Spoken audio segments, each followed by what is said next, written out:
up, Woodward. We are starting off your day with a brand new crew. Meet Broder. I can't control my arms sometimes. My limbs are just kind of flying.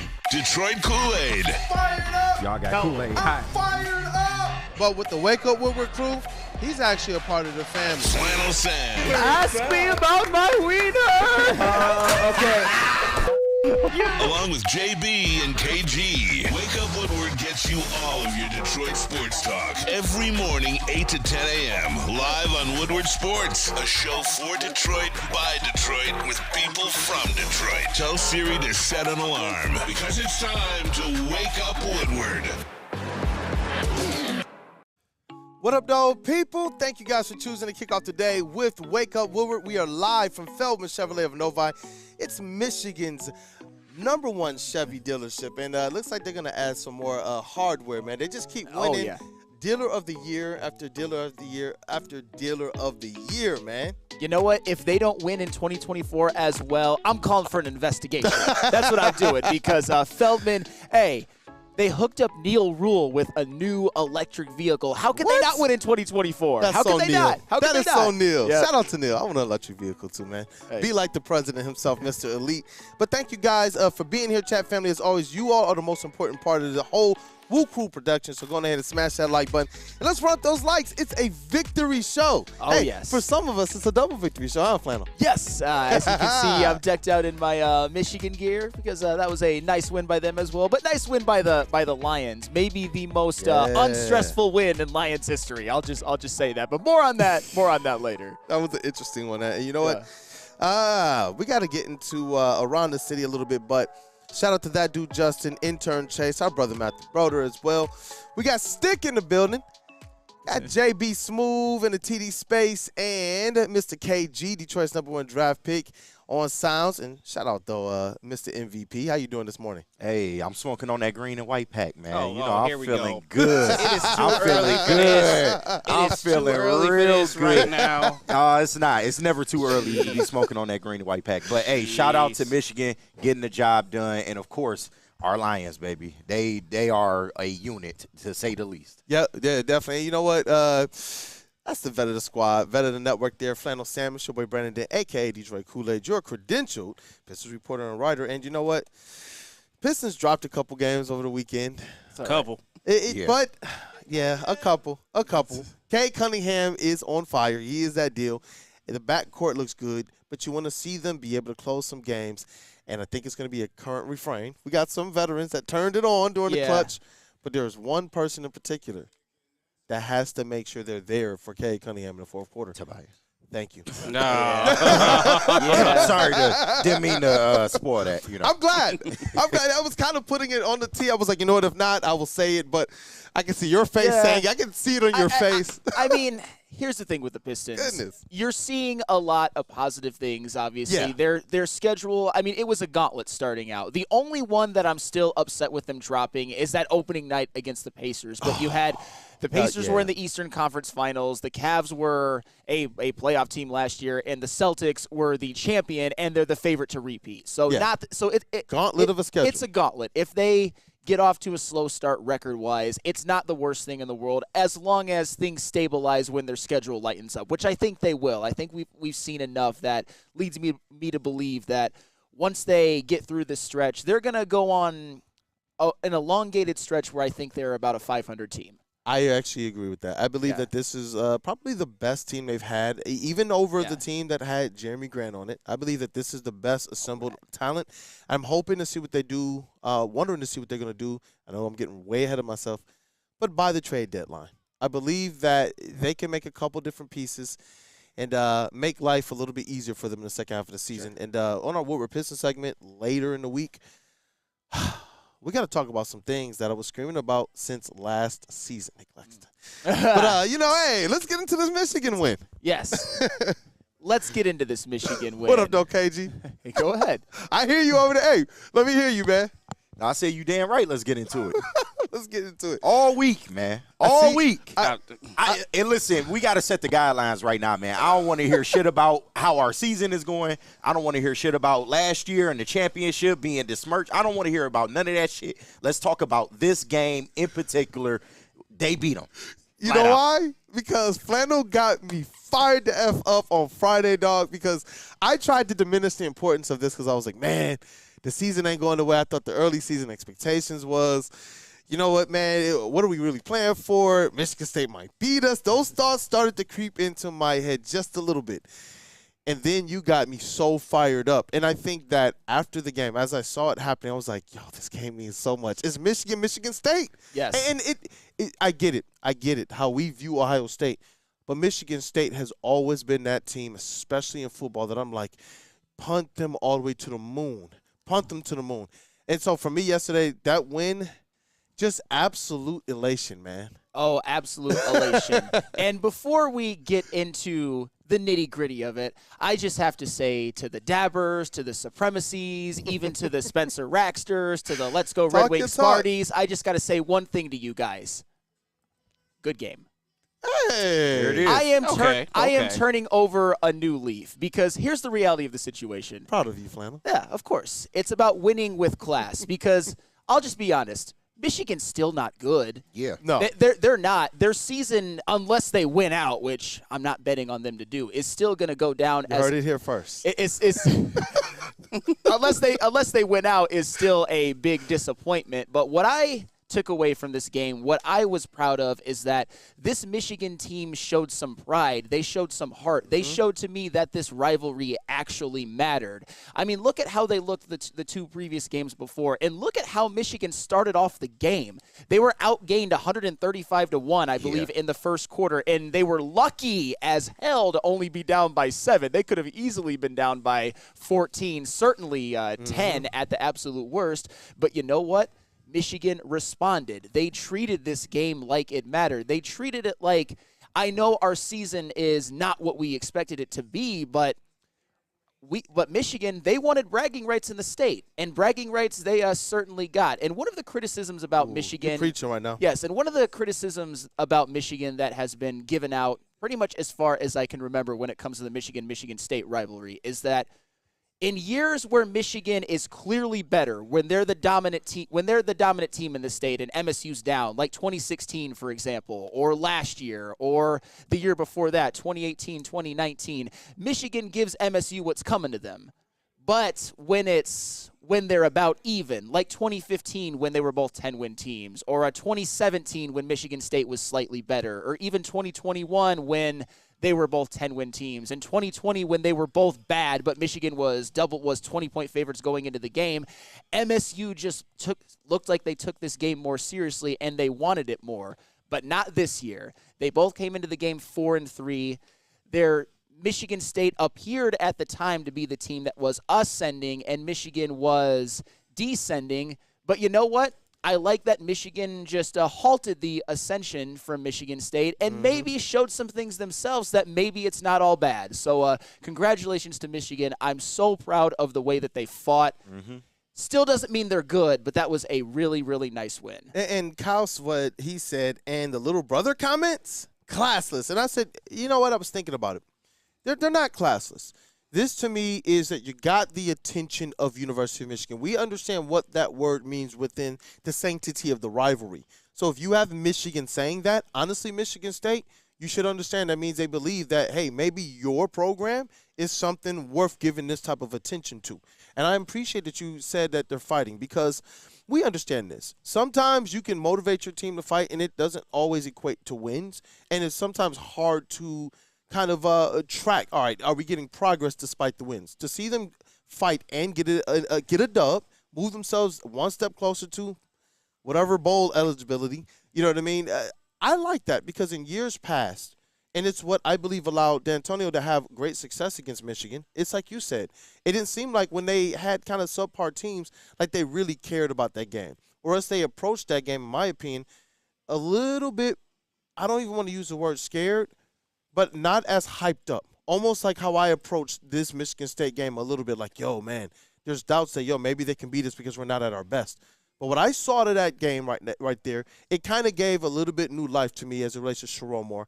I know we're going to break it down a lot more, but I really believe that for one of the first games this season, I thought he really managed what his situation is the best that I've seen to this point. Absolutely, and I'm going to be giving a lot of flowers to Sharon Moore. Yeah, he impressed me. In the next segment, because I have had my doubts, but Sharon Moore showed me something. But I know there was some extracurriculars, all that, and you He mentioned was on this Dan Campbell. no, you mentioned that in the chat, so I just want to address it as well. I wish that Colston Loveland wouldn't have said it. I'll be honest, I do. However, here's the one thing. To the victors go the spoils. And Colston Loveland, although I wish he wouldn't have made those comments, he has been a dominant player in this rivalry. 2 touchdowns the year before, 2 touchdowns in this game. He has been a Sparty killer, and he is a damn good football player. So if anybody were to talk trash, he would be the one who would do it. Although I took it more like a gauntlet. Like he was like, hey, look, this was a battle. This Yeah. was a game. If you say that after a Yeah. game like that, you're putting down a gauntlet that you're telling your own team, guys, pick this up and run with it, and you're telling Michigan State, tip of the cap, let's go. Yeah. That's what you're telling them. If you're going to say that after that type of game and it got chippy and all of that, that's why I'm saying Michigan State, I get it. That loss sucks. If we were on the other end of that, it would suck. But to see the cheapiness, to understand that your program is on the way back, I believe it's trending up. It just this week was a week that Michigan got the better of you. I don't think that it's something to take more as classless. I think it's something to take more as like, you know what? Maybe we got under their skin just a little bit. Sure, and for the record, I'm not calling Colston Loveland classless. It's just not what You firm not to do it. what I Flannel Sam would have done, because I'm trying to turn over a new leaf. Right. I think it's He's a changed man. I am a changed man. Forget all of the times I've said I was a changed man but didn't change before. Now this time is for real. But I've changed for the good, baby. I promise you. yes, I promise you. and- This time it's gonna work. No, in the and- mirror. and I know that there's going to be a lot of talk about the scuffle that ensued at the end of the game. So I just want to get that out of the way before we actually talk about the game, because that's what I really want to talk about. If you're Michigan, or if you're Michigan State, nobody is going to agree on who started it or whose fault it was. I can see both sides. I'm not going to get into that because nobody's going to change their mind. It's a product But of the rivalry you don't being grab, back. You don't grab that man's head, though. Like, he literally grabbed his head. I understand he's drawing at you. It's the end of the game. I get it. But you don't grab Colston Loveland's head like that. That's just me, though. I get it. I get it. I hear you. But to me, go it's I'm charging it to the game. Yeah. I want this rivalry this way. I want it like At least it wasn't in the tunnel this time. yeah. It was on the field. That's It was fair. on the field. Sure. But the point is that I don't want to get into a situation where I'm falsely being accused of being a hypocrite or anything like that. I wish that this would have never have happened. I think if you're Michigan, you just got to take Paul Bunyan and go celebrate with the fans and all of that. And if you're Michigan State, you just got to take the L and move on. So it never should have happened. It should have never escalated to that point. And for the record, I got to give credit to Coach Sharon Moore and Coach Jonathan Smith. I think in their post-game comments, they did a great job of saying that shouldn't have happened. Sharon Moore expressed disappointment in his guys. Jonathan Smith expressed disappointment in his guys. And if that's what the coaches say, I have nothing more to go off of than that. Nobody's happy that happened. No. And shout out to Dante151, 1999 super chat. As an MSU fan, I will admit Michigan was a better team on Saturday and made less mistakes than MSU. Also, Michigan needs to find a quarterback in the portal after the season because Michigan's quarterback room sucks. Go Lions. Dante151, that's what I'm talking about. Shout out to you. You Right. give you Shout out credit, Dante, man. still found a way to take a shot, though. I mean, It's the rivalry. I Yeah. charge it to the game. it's the rivalry, man.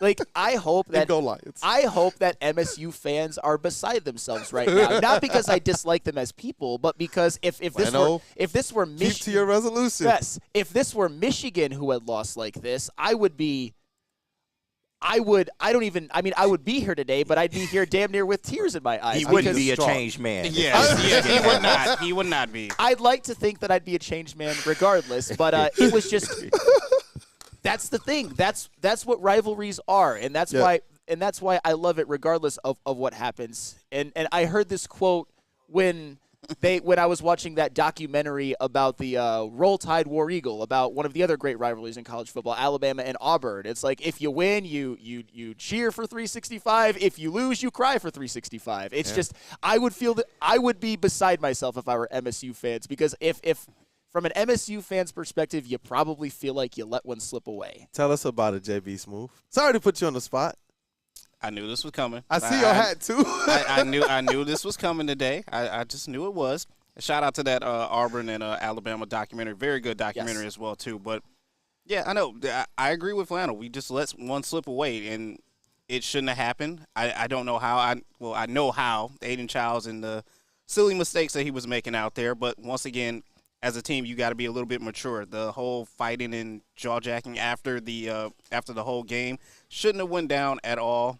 But once again, I kind of like it. I kind of enjoy it as well, too. You're starting to see this fire of this rivalry starting to come back a little bit more. You're starting to see all these players truly get invested. Is someone playing a Michigan? There you go. Someone's playing a Michigan fight song Damn out here right. right now. Damn right. Unbelievable. Let's go, Ryan. Shout out Ryan I thought Poulter, that was man. just in my head. I thought it was in my headset, too. I'm like, wait a minute. Who's playing this Shout right out now? Ryan Poulter, man. Shout out Ryan Putting over on there. for the boys. Feldman, man. Love man, it. oh man. But no, like I do like the fire from both sides of this team, just because like now you're starting to see this rivalry heating back up just a little bit. It's just if we can contain it a little bit more and not be so disrespectful at the end of the day, then I would like that a lot better. But hey, MSU, we messed up. We let one slip, and I gotta shake, a fellow Thank you. Michigan Wolverines hand. It's not that hard, Joe. It was a good game. It was a good game. At the end of the day, it was still a good game. It was a good game. It was. And I was just prepared to be heartbroken. And you know what? Like you, I guess for the sake of the show, you know what? Shout out to Michigan State for looking out, huh? No, I mean, There's no need to be worried. They had to lead most of that game, man. it's going to be a good rivalry moving forward. I think Michigan believe State, so, for real, is on the come up. I think they hired the right coach. They've got a lot of young talent. I will give them that. But you know what? Yeah. In this next segment, I got to give some flowers to Michigan's coaching staff and maybe why Michigan isn't so much on the come down. They finally had a plan. They finally had a plan. How hard is it to have a fucking plan? I saw Alex Orgy just designed run plays, and you knew he was going to run. You knew it the whole time, too. Couldn't stop it. But his speed, we understand he got that speed in space. You got to design something to make it happen, man. Yeah. And, hey, we got a quarterback over 100 yards. Yeah. Finally. we Finally. We got to show a little bit of love to Davis Warren too. We man, will. 'cause KG, we gonna get into it. promise you. I promise you we will. But JB, where we going? Davis Warren jersey watch. Nah. If they win out, you know what? If they win out, I'll get a Davis Warren jersey. No, don't do that, Flannel. Hey, he even can have I that. wouldn't. Let him have it. Even I wouldn't let you do that. I'm sorry, man. Okay, they're not going to win out, is my point. But Yeah. if they do, they could actually salvage a successful season. But that's very far-fetched, which is why I would bet a Davis Warren jersey. Let's not get ahead of ourselves. But JB, where we going first? Planet Fitness. Planet Fitness, a place that I'm going to have to be working out to fit into a Davis Warren jersey when they win out. I'm kidding, of course, but it's where your fitness is essential. There are locations all over Metro Detroit and all over the United States. It's the most cost-effective gym as well, so if you're trying to get in shape before the holiday season so you can enjoy all of the goodies that it has to offer guilt-free, you got to get yourself into Planet Fitness. And, of course, to lose the weight that you put on during the holiday season with your New Year's resolution. If you want to upgrade to the Black Card, it's a little bit more expensive, but even comparatively, it's not that bad. You get all of the extra amenities. You can go to any Planet Fitness across the United States. No matter where you are, there's a Planet Fitness nearby. It's Planet Fitness, where your fitness is essential. Feldman Chevrolet, Michigan's #1 Chevy dealer, is kicking off the game with the best prices on all cars, trucks, and SUVs, like this 2024 Silverado for just $296 a month, or this 2025 Equinox for as low as $371 a month. Our locations in Novi, Highland, New Hudson, Livonia, and Lansing means we have the perfect Chevy right in your backyard. Get the home team advantage every day at Feldman Chevrolet, Michigan's #1 Chevy dealer. The only sports network in Detroit that starts with a W. You know, because we win. Woodward Sports. Detroit's winning sports network. To prove that you can get just as strong at Planet Fitness, we're seeing if people can tell the difference between our 75-pound dumbbell and a 75-pound dumbbell from an overpriced competitor gym. Okay, the old flick test, that never fails. There's literally no difference.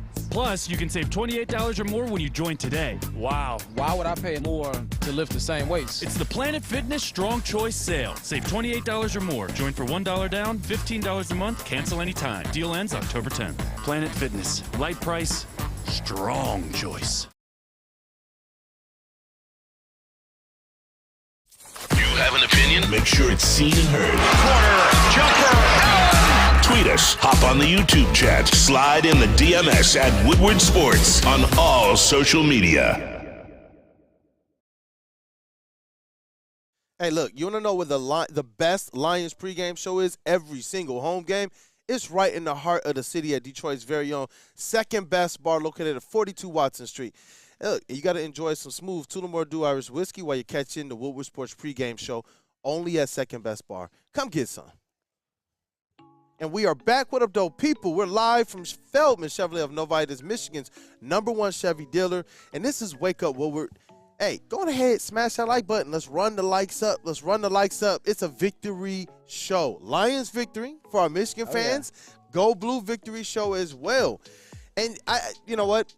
We got to make sure you got all the proper time to be able to properly introduce Davis Warren into the Flannel Godson Hall of Fame. Not quite yet. There's a lot of work to be done on that front. But Sharon Moore, he impressed me this weekend. Like I wanted to see how he was going to get the team fired up. And we know that just being fired up isn't enough. You got to go out there and you got to scheme. And it's something KG all season has been like, look, if you're going to have Alex Orji, we understand he has some limitations throwing the ball, but there's some skills that you can better scheme to an advantage. Sure. Yeah. Man, I saw much better schemes, much better attention to detail out of the coaching staff in this game against Michigan State. Yes, and I'll be honest, I've been somebody in these last couple of weeks, even throughout the season, who has been very critical of Sharon Moore. But you know what? I got to give flowers when he comes correct. And honestly, this was such a big win for him, and I thought this was his best coach game as a Michigan head coach by a country mile. I mean, first off, going back to Davis Warren, I know a lot of us were, I would say, not perplexed with that decision, but based off of what we've seen in his first 3 starts, we weren't feeling very confident. But Sharon Moore obviously sees what he sees in practice, and Davis Warren rewarded that faith by having, I think, the best performance by a Michigan quarterback this season. And I also think that Sharon Moore knew that they would mix in Alex Orji, that he had confidence in his OC, Kurt Campbell. And your leading rusher in the game. Dude, Alex Orji is going. I'm going to give major props to Alex Orji as the show goes on. So I think that was good. And also, this team did things in this game that you had never seen throughout the season. What if I told you that Michigan had 0 turnovers and 0 penalties? 0 turnovers and 0 penalties. Gross. That's unbelievable. This is a team that had struggled with that all throughout the year. It was, and that to me is coaching. That to me is having your team playing discipline, and I love to see that. And what I also love to see was second half adjustments. Yep. Did you know that this is the first week that Michigan has won the second half since the Texas game? Since the Texas game that they won the second half by 2 points after being down 24-3 at halftime, so that doesn't even really count. Michigan finished a game. They had a 2-point halftime lead, and then they turned that into a 14-point lead and then held on for a 7-point win.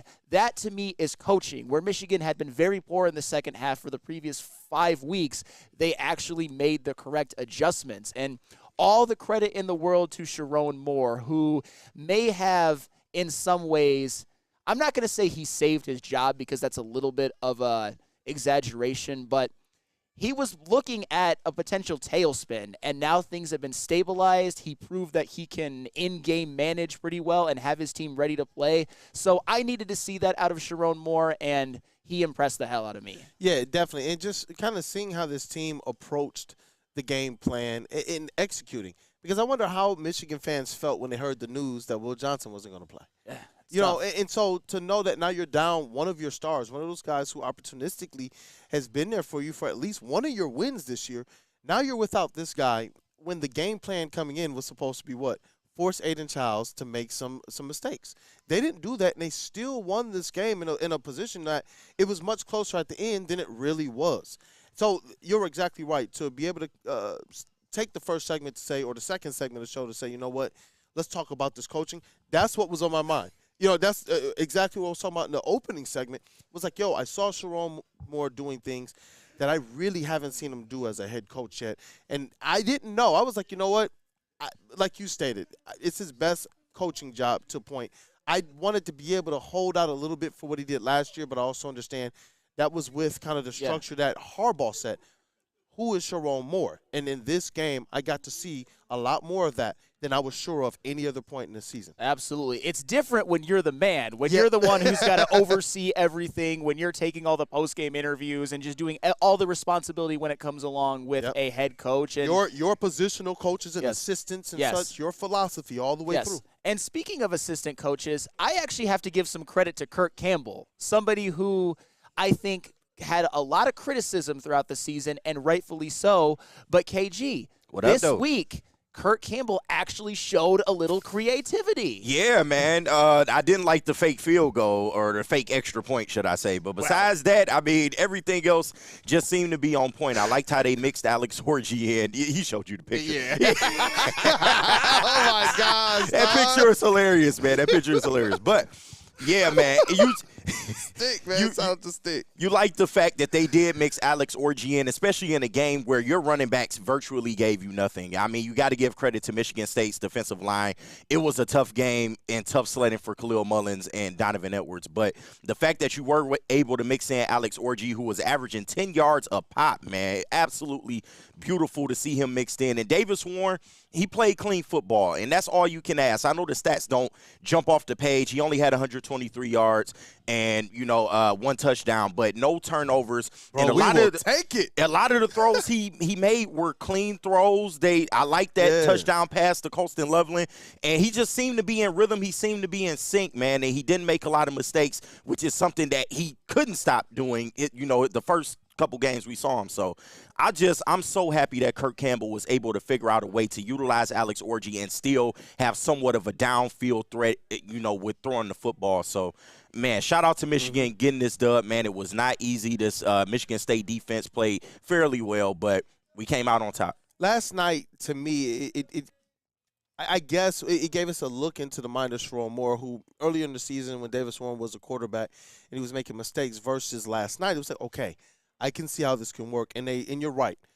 They schemed in Alex Orji as well. 6 carries for 64 yards, and continued to be something that I still, like JB said, every time he gets into the game what he's going to do. And so to be able to actually scheme up just under 10 yards a carry for that is coaching, man. And I wish that they had this earlier in the season, because even last week I'm just wondering, like, what happens in the game against Illinois if we see this same type of coaching? Like, I'm getting frustrated because I don't want to believe that this team can be or should have been better than what I've seen to this point. But that coaching last night, in my opinion, it takes away one of the losses they've had at least this season. Well, that's the other end of the spectrum, because there is the element of what took you guys so long, right? Because, let's just go back to the Illinois game. I thought the defense played more than well enough for Michigan to get the win, but they only could manage 7 points. The offense didn't look anything like it did this week. And they also have been a turnover factory pretty much the whole season, and they didn't have any on Saturday. But to further what I'm saying about this, because, obviously I would like to have seen it sooner. You feel like if they would have figured some things out, that maybe they wouldn't have lost one of those games and that their season could still end up being a success. However, I like what I saw in this game. Kirk Campbell, I'll give you, what have we said about Kirk Campbell in these games where they couldn't get any offense going? Where's the creativity? Where's the plays to put your players into their best situations to utilize their strengths? Of their skills. Yes, you saw in the second touchdown drive, you saw a flea flicker. Yeah. You saw that play where Samaj Morgan lined up at quarterback and then faked the end around and got 7 yards, which led to a touchdown. You saw on the second touchdown drive a Donovan Edwards halfback pass to Colston Loveland. That's the type of things that we've seen Donovan Edwards do numerous times. He's the type of guy who has such a good arm that he could even be an emergency type quarterback. So use it. Use that strength. Use that deception, and it worked. I would have liked to have seen it sooner, but I'm glad that Kirk Campbell seemingly has that in his bag, and the players executed. Listen, Honolulu BS said, I feel like called up Ben Johnson and said, hey, can you draw up something for us? Right. Hey, if you're Kurt Campbell, that's smart. That's the smart. That's learn smart. from the best. Yes, learn from the best. Please, for us Michigan fans' sake. Right. And for the record, there's one more coordinator to talk about. You may not have liked how it happened. I know Michigan gave up way too many of those 3rd and longs, especially a couple of those Nate Carter draw plays, which made me want to bang my head against the wall. But the reality is that Michigan only gave up 17 points, and they had some timely stops. I know that the first one was a little bit lucky because Jonathan Kim shanked a 25-yard field goal, and he's previously been one of the best kickers in the country. But Michigan held to a 4th down, and then on that potentially game-tying drive for Michigan State, they made a big 4th down stand. Quentin Johnson with a nice PBU that could have been an interception, but it didn't matter because it was 4th down. So Wink Martindale, there's still questions about him, but when you give up 17 points, that's well enough to win no matter what happens. Yeah, and you know what? I'm hoping that they're able to kind of bottle up this recipe and build on it from here. Please don't let this be a situation where it's like you emptied out your well, that your well is not as deep as Ben Johnson's, and all of a sudden you put everything on tape, and now all of the same complaints we had earlier in the season about where are the schemes, where are the wrinkles, where is anything to adjust to what the other team is doing. I'm hoping that this is a foundation moving forward and that Sharon Moore can use this to prove, listen, because no one's saying he should be fired, but this is a program that needs to hold itself to a certain standard, and I'm hoping that Sharon Moore is going to I feel that type of a pressure and say, you know what, let's take this, let's build on this, let's be better each and every week. Yes, absolutely. And coming up, let's give some credit to some quarterbacks because we've been very critical. I will say that I was about to say something more vulgar, but we've been very critical of the quarterback play, and rightfully so. But I think they did what they had to do in this game. JB, where are we going with this next ad read? Stick over here. What? He's sabotaging us, man.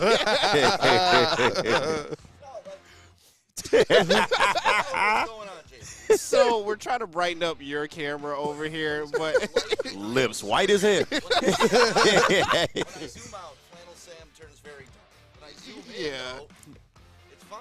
Yeah. His colors Look at holiness. Right. Hallelujah. Either Sam's got to start tanning more, or we just get to zoom in like this, because I don't like looking at him all dark. Do you see what they're doing? He does. Flannel, head the chili peppers tan. How about that, dude? Hey. That zoom out shot is crazy. R.I.P., right? R.I.P. Oh, I see what's going on. So it goes dark, and they nice. Lips so thin they as zoom hell. in, and it's instant, but there's no middle. Let's do Sabbath coffee, though. Kool-Aid, you good with that? You know what? Hey, listen, Stick you on guys his got to Pete right fuel now. your Detroit sports fandom with the perfect cup of Sabbath coffee roasters. Listen, all you guys got to do, though, when you go to get your subscription order, use code WORD to get 25% off your first order. Unwake and unwind with Sabbath coffee roasters and Detroit sports. Let's go.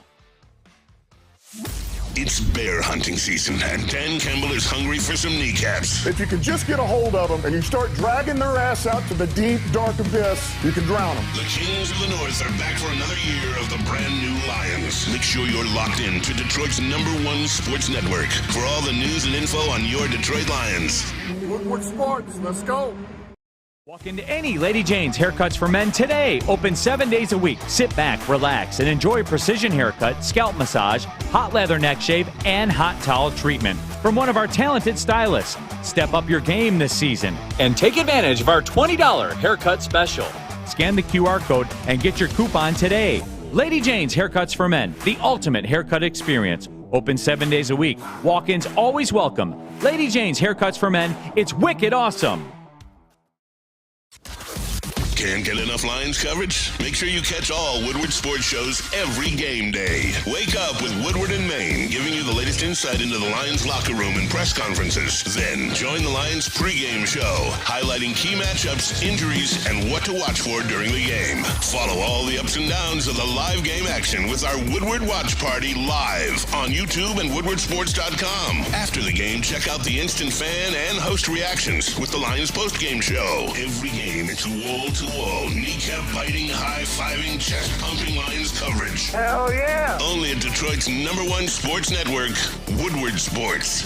Woodward Sports, let's go.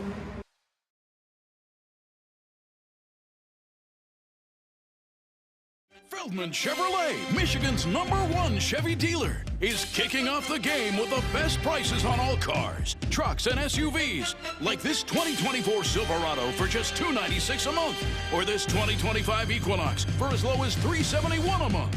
Our locations in Novi, Highland, New Hudson, Livonia, and Lansing means we have the perfect Chevy right in your backyard. Get the home team advantage every day at Feldman Chevrolet, Michigan's #1 Chevy dealer. Okay, it's KDK Law, where if you're going through divorce, child custody, or any other family law issues, give them a call and they can help you sort out your life. I know it's a tough situation that a lot of you are going through, but you know what? You will be happy you went to Kevin and Catherine in the long run if you go with them. So scan the QR code if you're going through this, and your life will be infinitely better because of it. KDK Law. Hey, and attention sports fans, you can check out Dr. Jeff Pierce of Michigan Sports and Spine. He is the medical director there every Tuesday on Big D Energy and every Thursday on Armani and Edwards, where he's offering you top-notch injury advice. You got to trust the guy that DMAC trusts. Dr. Pierce is here to keep you in the game and performing at your best. All you got to do, visit them online, michigansportsandspine.com. Hey, and what up, though? We are back. It is Wake Up Woodward, and we are live at Feldman Chevrolet of Novi. I don't know what our guys over there are doing, but I know this. Feldman, it's Michigan's #1 Chevy dealer. Just a little bit. Oh, my God. Oh, my God. Sheesh. No, listen, double victory Monday going on right now. Michigan football. Detroit, oh my gosh, I see. Oh my gosh. Oh my God. Do you see this? Sales reaction.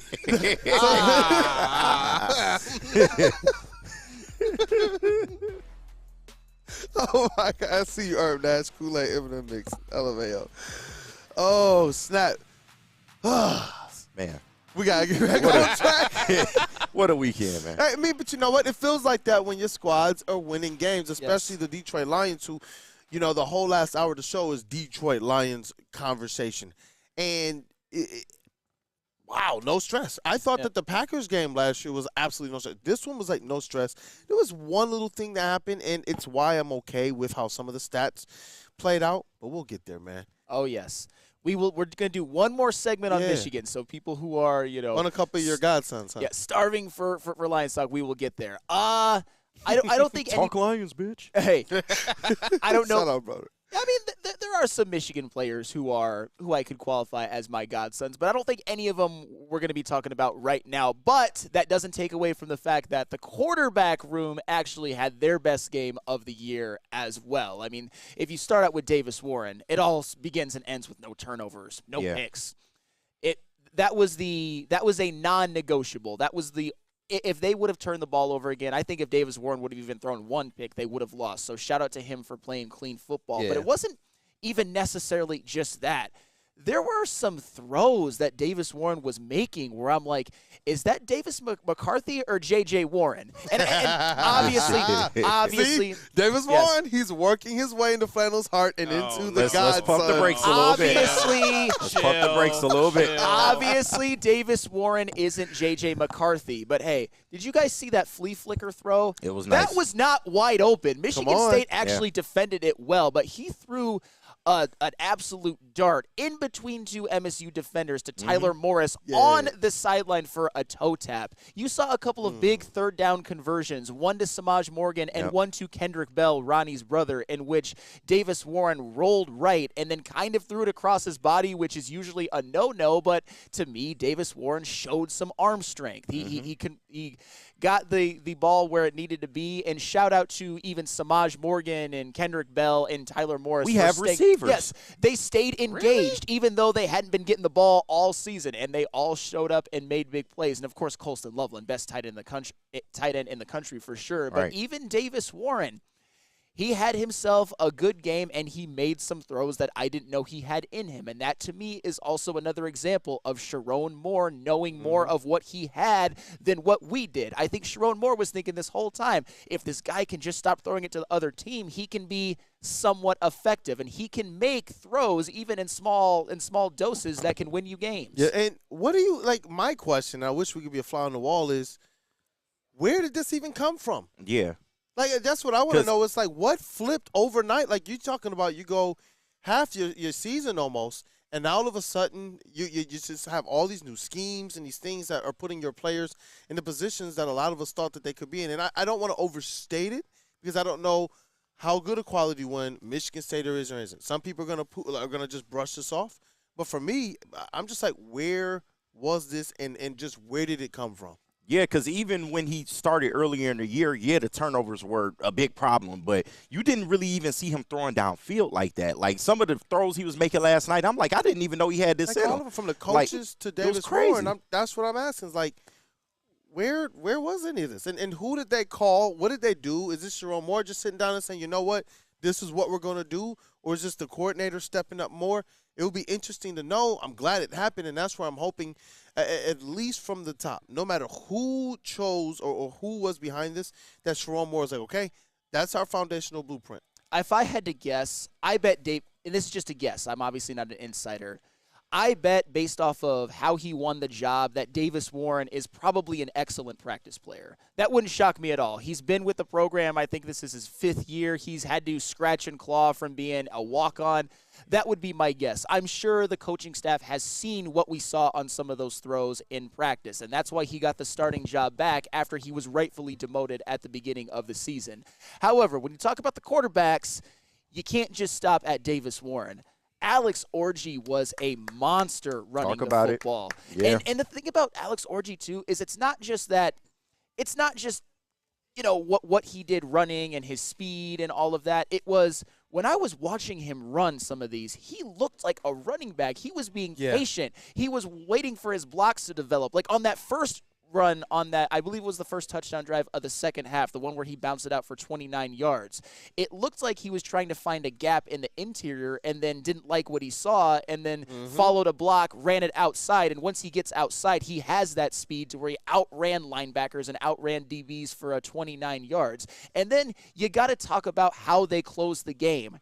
Alex Orji pulled out his Mariano Rivera and just closed down the club. Call him Alex Rivera or Mariano Orji at this point. Let's go. Mike G says, shout out Alex Orji. Yes, after Michigan got that big stop on that 4th down, Michigan had the ball back with, I believe, 1:43, 2 first downs, and it's over. The very first play, Alex Orji, again, gets the direct snap, finds his hole, hits it, goes for 15 yards, and gets down inbounds. But because they got the first down on 1st and 10, they needed another one. After a couple, I believe, Khalil Mullings runs, Alex Orji on 3rd and 5 does exactly what he did at the beginning of the drive. Gets the direct snap, finds the hole, hits it, gets down in bounds. That's all she wrote. Alex Orji, I'll tell you what, as much as I think we all agree he's not a quarterback, when he's in the game, the forward pass almost goes out the window. That dude's got to change positions because he is a dynamic athlete. That dude is an NFL player. I honestly think that he could play running back. Yeah, and you know what? Play running back. He is a great athlete. Yeah. He is one of the most, and also I'm on a theme of doing this. You'll see in a second. He might be the most incredible physical specimen I've ever seen in a Michigan uniform. He's got to be on the field. But he's just not a quarterback. But he played his role masterfully. It wasn't that he was just running through gaping holes. He was phenomenal. Making stuff happen. He was making stuff happen with his feet. And everybody knew he was running. Everybody in the house knew he was running, and they couldn't stop him. Yeah, and I think one of the skills that I really liked about that I saw on display more than I had any other time in this season, his ability to know when to accelerate as well. It's not just going full speed, full-fledged. So it's mixing that patience. It's mixing that kind of running behind the blockers. It's that mixing that surveying in with as soon as he knows that he has that space, it is absolute speed. And that's something that we've seen fast players run into the line, run into their blockers, do a little too much dancing. And that's where I'm just like, man, find a way to get the ball in his hands, even if it's lining him up sometimes in the slot or outside and getting him in motion just to mess things up. I'm hoping that they have at least that type of skill, that type of scheme somewhere along the line where if you got Davis Warren in at quarterback, I don't know what happens to a defense when you start sending an Alex Orji in motion behind Davis Warren. What's the coverage over top doing? What's the linebackers doing? Are they spying? Are they watching? And that's where I do believe that Michigan gives themselves at least the best opportunity with throwing-wise some pretty pedestrian quarterbacks. But in terms of getting the most out of all of it, I'm hoping that they continue to progress in that way. And like you said, find ways to get Alex Orji the ball because that guy is absolute just – high IQ, speed, and space. I mean, and obviously the old adage is if you have two quarterbacks, you have none. Am I saying that this is all going to work against Oregon or against Ohio State? Hell no. Not necessarily. It works if one of them can't throw.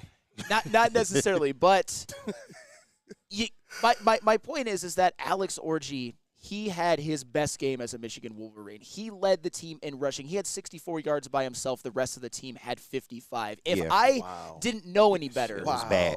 I can't stress enough, they would not have won this game without him because Khalil Marlin's 1.4 a carry and Donovan Edwards 2.7 a carry. Yes, and Alex Orji, honestly, I'm not saying that he did do this, but watching him run the way that he did, was he watching prime Le'Veon Bell film before the game? Ooh. Seriously. Ooh. It's about the patience. Yeah. It's about letting everything develop and then just hitting the hole when it develops. And Alex Orji did that absolutely masterfully. And I can't also discount the fact that in the red zone, with his size, with his speed, he's going to be a weapon, and he did have a 2-yard touchdown run as well. Right. So Alex Orji, best game as a Michigan Wolverine. You needed every single one of those yards, and they all came at the most important moments. Take notes, Donnie. So wait, now you guys no longer have 3 quarterbacks. You now have 3 running backs? Is that what you're trying to say? I mean, is that what you're trying however to say? we got to do this, man. No. 2 running backs and a weapon. Alex Orji's a weapon. No. He is an extra running back that you guys tried to trot out there as quarterback, and it didn't go well. So now it's just what? Just change his position now, and now you're just the gadget guy, kind of like a Taysom Hill. But if it works. If you're the coach. If it works, it works. Well, that's the thing, though. If you're a coaching staff, you've got to do what works. Alex Orji, I mean, if we're being honest, in that USC win, he threw for 32 yards. In that Minnesota win, he threw the ball a little bit better, but he also threw the bad interception that kind of was the gateway for Minnesota being back in the game. And you saw what he did against Washington, where he eventually got pulled for Jack Tuttle. He can't play quarterback. He cannot play quarterback in college football. There's no scenario in which he can. But what he can do, as I said, is be a dynamic athlete. He needs to be on the field for at least, I would say, 10 snaps a game to make plays because, as I said before, he's special in that regard. He just can't throw worth a damn. I don't know why he even came to college as a quarterback, but this is where you have to make those course corrections if you're Alex Orji because he is an NFL athlete. Don't get it twisted. He might have been a good quarterback. I'm sure he was. He might have been a good quarterback in high school, but like Sam said, just at the college level, it won't work. But this is why I implore Kirk Campbell to start integrating more option-type offense because if you can use him in the option, you don't need him to throw far. You just need him to make a simple pitch or be able to tuck and run at any time, and that can pay dividends in the red zone for the Michigan offense going forward. Because I want to be able to get him moving sideline to sideline, and if you have to be able to rely on his arm in certain pinches, because imagine that, how you're going to be able to set up certain other teams to believe, oh, he's just running. Well, no, if I'm getting him moving right and I'm also dragging the rest of the wide receivers right, if he can just hit somebody. And he can. He's shown that he can hit the shorter throws, like a 7-yard, But right. That's what makes 7-yard. That's what makes all of this disappointing. I'm talking about in the red zone, though. In the red zone, that 7 to 10 yards is worth everything. But Dawkins throw 7 to 10 yards. I understand, but we don't need him to do that. That's what I'm saying. Yeah, and that's what makes all of this up to this point so disappointing. And I see people in the chat, look, we're going to get crushed by Oregon. Hey, listen, whether they'll get crushed or not, I still want to see this team making some type of progress and looking like they have some semblance of control over what their team is and the talent that they have. That's why I'm hoping that we do see a little bit more of Like you said, scheme up a lot more for Alex Orji at quarterback, but I'm hoping that we also get some plays where we're seeing Davis Warren at quarterback and Alex Orji somewhere on the field as well. Yes. And go ahead. No, Davis Warren should be the starter going forward. He absolutely should. And Alex Orji should get design runs because at some point you just have to go with what works. And Michigan might get crushed by Oregon, but before we talk Lions, I just have to say this.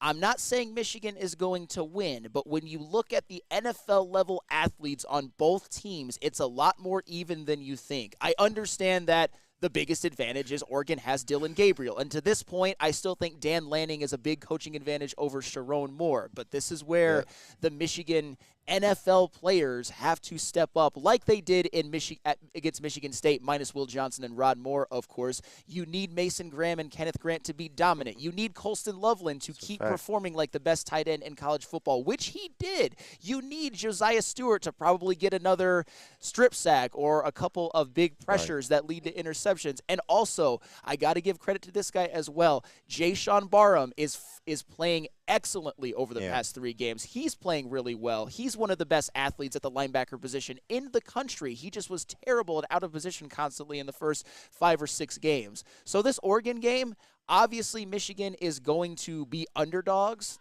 but as I've said throughout the season, this is the reason I predicted them to beat Michigan State. Michigan has some of the greatest collection of NFL athletes of any team in the country, and they have to use that to their advantage. They're not going to get overwhelmed athletically by an Oregon team. It's just Oregon's got the much better quarterback still. And coach. That's something that Jim Harbaugh did well with his talent, is where he saw that he could take advantage or better advantage of what their skill set was, even if that's switching positions. That's what he employed to a tune of a couple players being able to find success that way. Yep, and shout out, I got to give one shout out too. Yeah. Shout out to the secondary. They played their ass off without Will Johnson. Mm-hmm. Jair Hill, Amir on, Hall, Zeke Berry, Quentin Johnson, Makari Page. I gave them a lot of slander this week. How if that was our secondary against that game, against any team in the Big Ten, I would be not confident. But they performed, man. They absolutely did what they needed to do to at least put Michigan in a great position to win. And 17 points. If you give up only 17 points to an opponent, you are going to win most of those games. And shout out to Quentin Johnson as well with that big pass breakup on that 4th down that basically was ball game at that point because Alex Orji closed down the club. Shout out to Big CP. He says, "Stop it." Hey, with all these laughing emojis, Alex Orji don't need to throw trash in a bin. Try Orji at running back or receiver.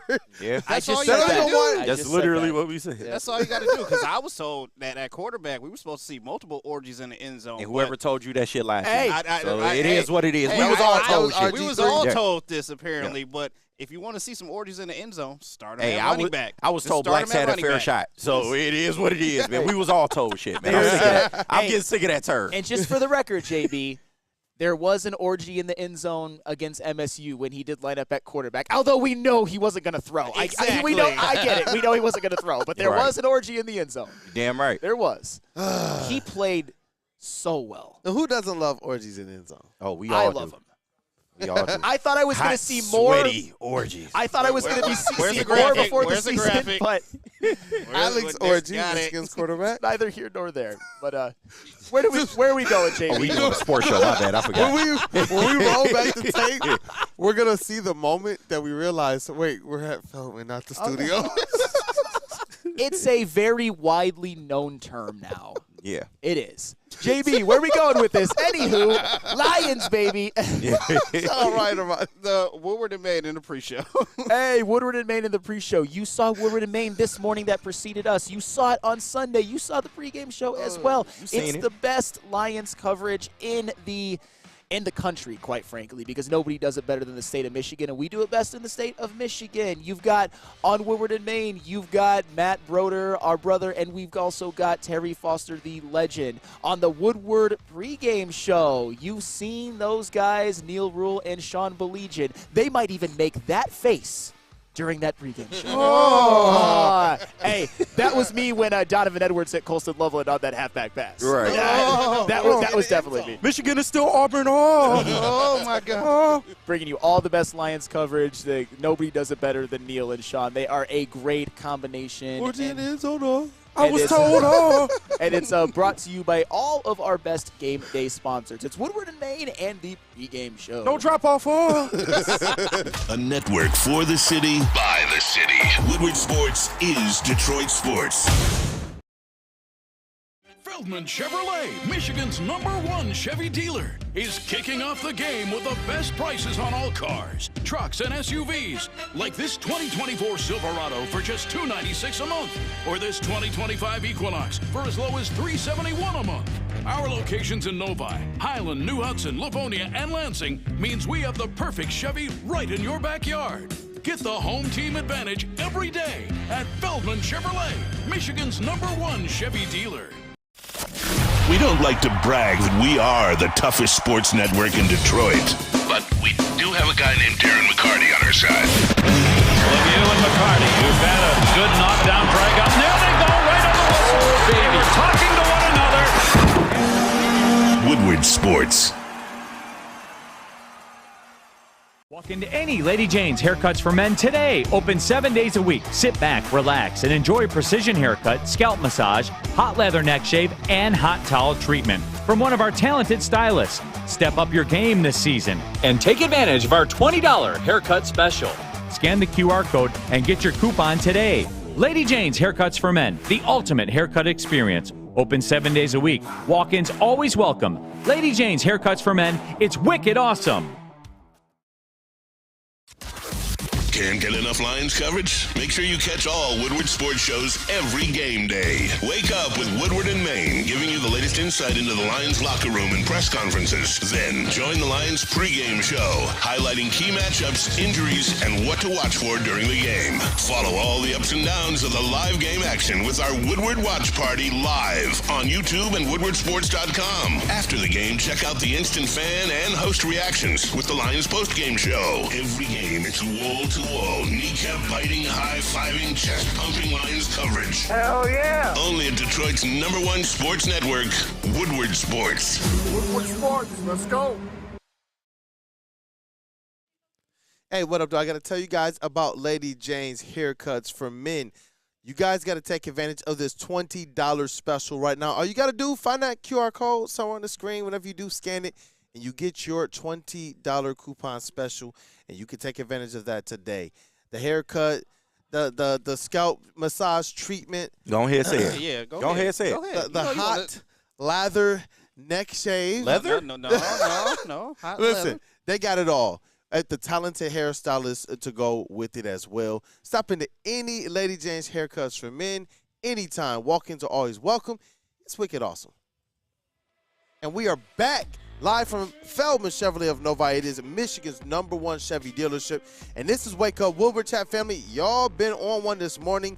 Let's continue to run up those likes if you didn't get opportunity to. If you have, share this stream right now, either in YouTube or on other social media platforms, because it is now time for TLB word to my brother Broder. It's time to talk some Detroit Lions. Bitch. And you know what? I don't know, man. This season has been one where I've had some feelings, and they have largely come to fruition. The Cowboys game, I had no fears. Even the Vikings one, after they just kind of woke up, it was just like, foot to pedal, belt to tail. And against the Titans, I was like, look, I feel like this is a game we're going to look back and realize they could have scored 60 points. 52-14 win over the Tennessee Titans. I wanted 60. This was I wanted the 60 as well, but this, you talk about no stress. I think that there was just a couple things stress-wise, and that was, one, Goff. I don't want to see him get hurt after that sack and a little hobble. It was like, just get through the game injury-free. And so people who complain about your fantasy, about your parlays, I don't care. You want Jared Goff more long-term. He's going to have many more times to hit your parlays and to be there for your fantasy team. I'm really glad, one, that he gets to the game healthy, especially knowing that we've lost some big, important parts this season already. And number two, the last couple weeks and a couple times this season, you've heard Jared Goff say this. Yeah, their defense tried a couple different things in what we saw on the tape. Their defense at the start of these games, they were doing some different things than what we were used to, but then we figured it out.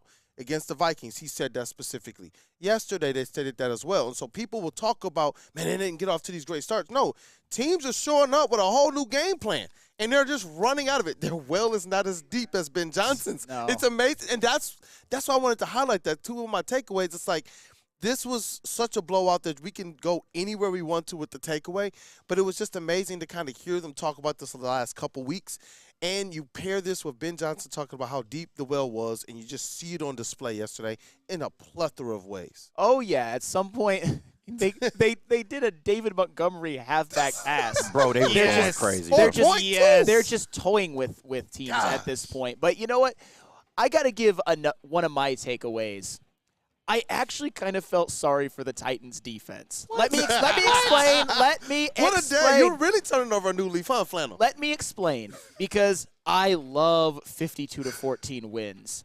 I mean, me and Easy were on the watch party in the second half, and we were just chilling, having conversations about whatever. And, of course, Stick was there, too, and Stick and Easy started arguing. It was a fun time. But the point is that nobody – of course they did. Nobody really was even – that engaged in the second half because it was already over. But the reason that I kind of feel sorry for the Titans defense is because going into this game, what did I tell you? That the Titans defense was number 1 in the National Football League in terms of yards allowed per game, but they were 21st in points allowed per game. And why was that? Because their offense is awful and their special teams has been awful. What did you see in this game?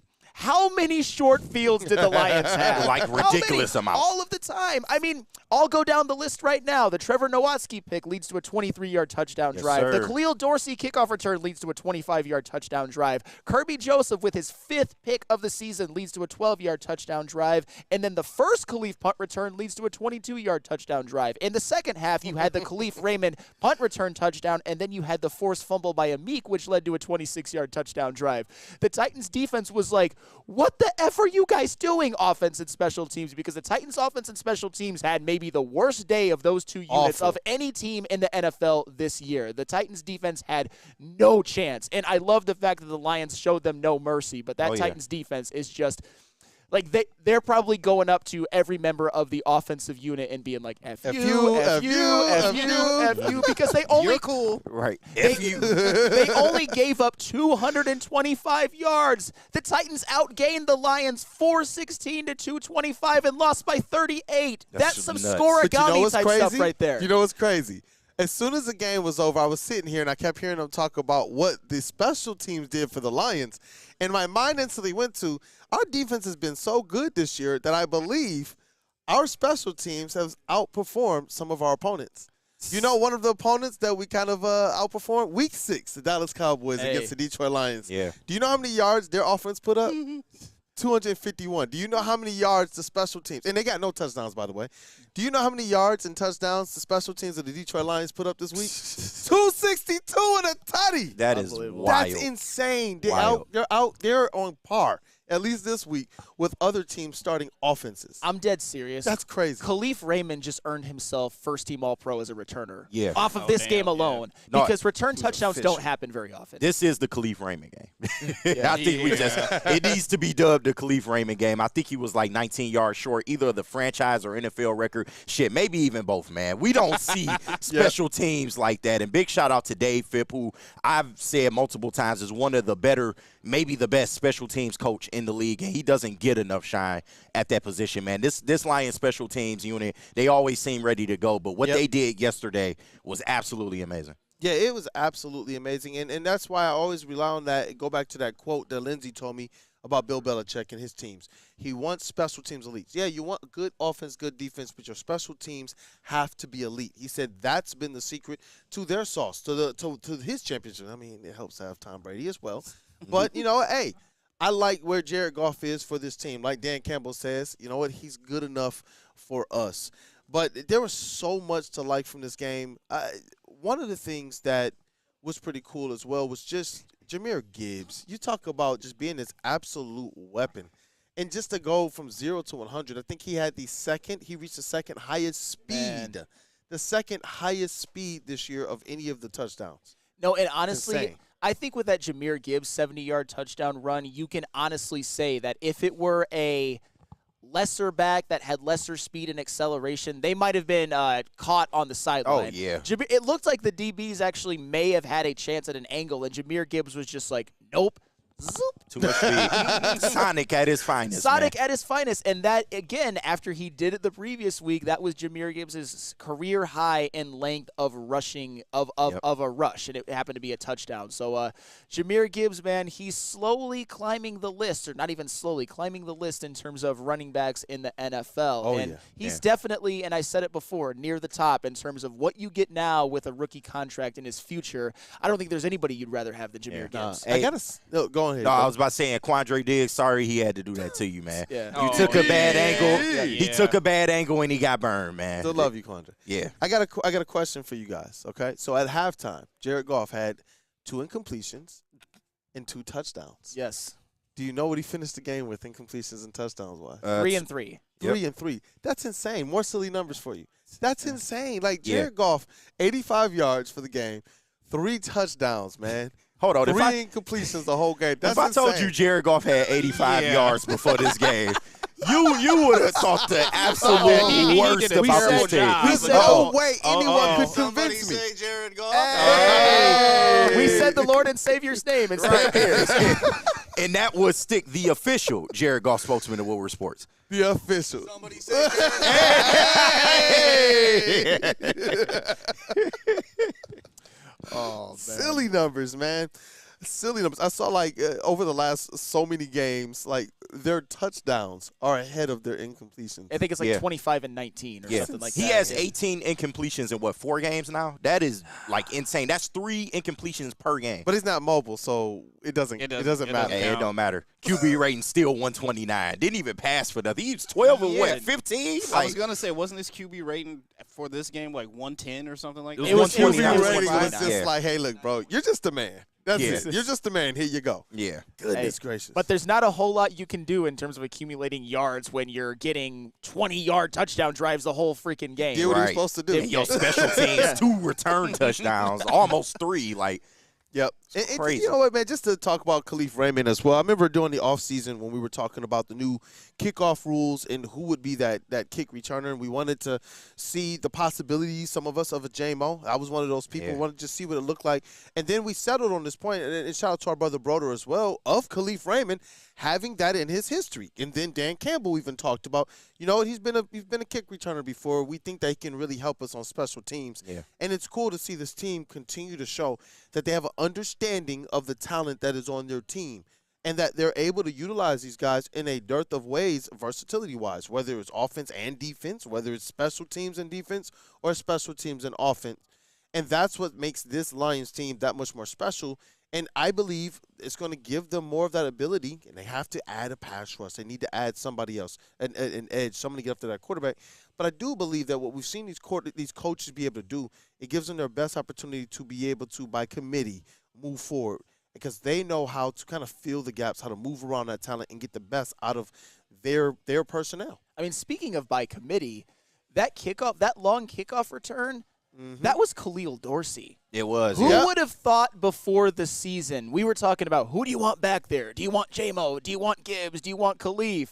Hey, it turns out all you need is Khalil Dorsey of all people because he sparked a speed. He gave the Lions their a millionth 25-yard drive of 25-yard touchdown drive of yesterday's game, but that was a 70-plus yard return by Dorsey, a tutty by Khalif Raymond, and then a 64-yarder by Khalif Raymond as well. It was just, again, if I'm the Titans defense, I am strangling every single if I'm Arden Key, for example. No, if I'm Arden Key, I'm like, you know what? I'm going to the other locker room. Trade me now. Right. Hey, should be. Right. Hey, come home.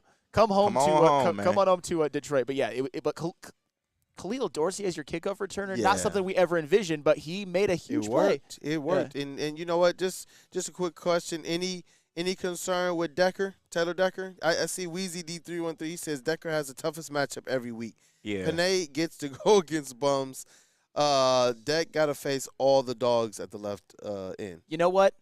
Let's go to break because I actually have a question that I think the Taylor Decker conversation can be roped into. But first, I have to tell you about Soroki's crispy chicken and pizza. Dang, that sounds good. Absolutely. The watch party yesterday, they It had was Soroki's good. as always. It was unbelievable. They had the chicken, the biscuits, the potato wedges. I'm liking the potato wedges as well.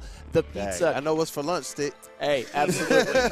And they've got locations all over Metro Detroit. So wherever you reside, there's got to be one close enough to you to where you can drive and get yourself some lunch or some dinner or even just a midnight snack after you've partaken in some dispo. Or orgies.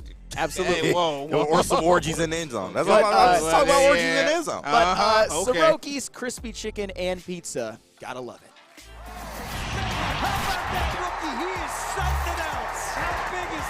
All of Detroit's sports teams live on Woodward.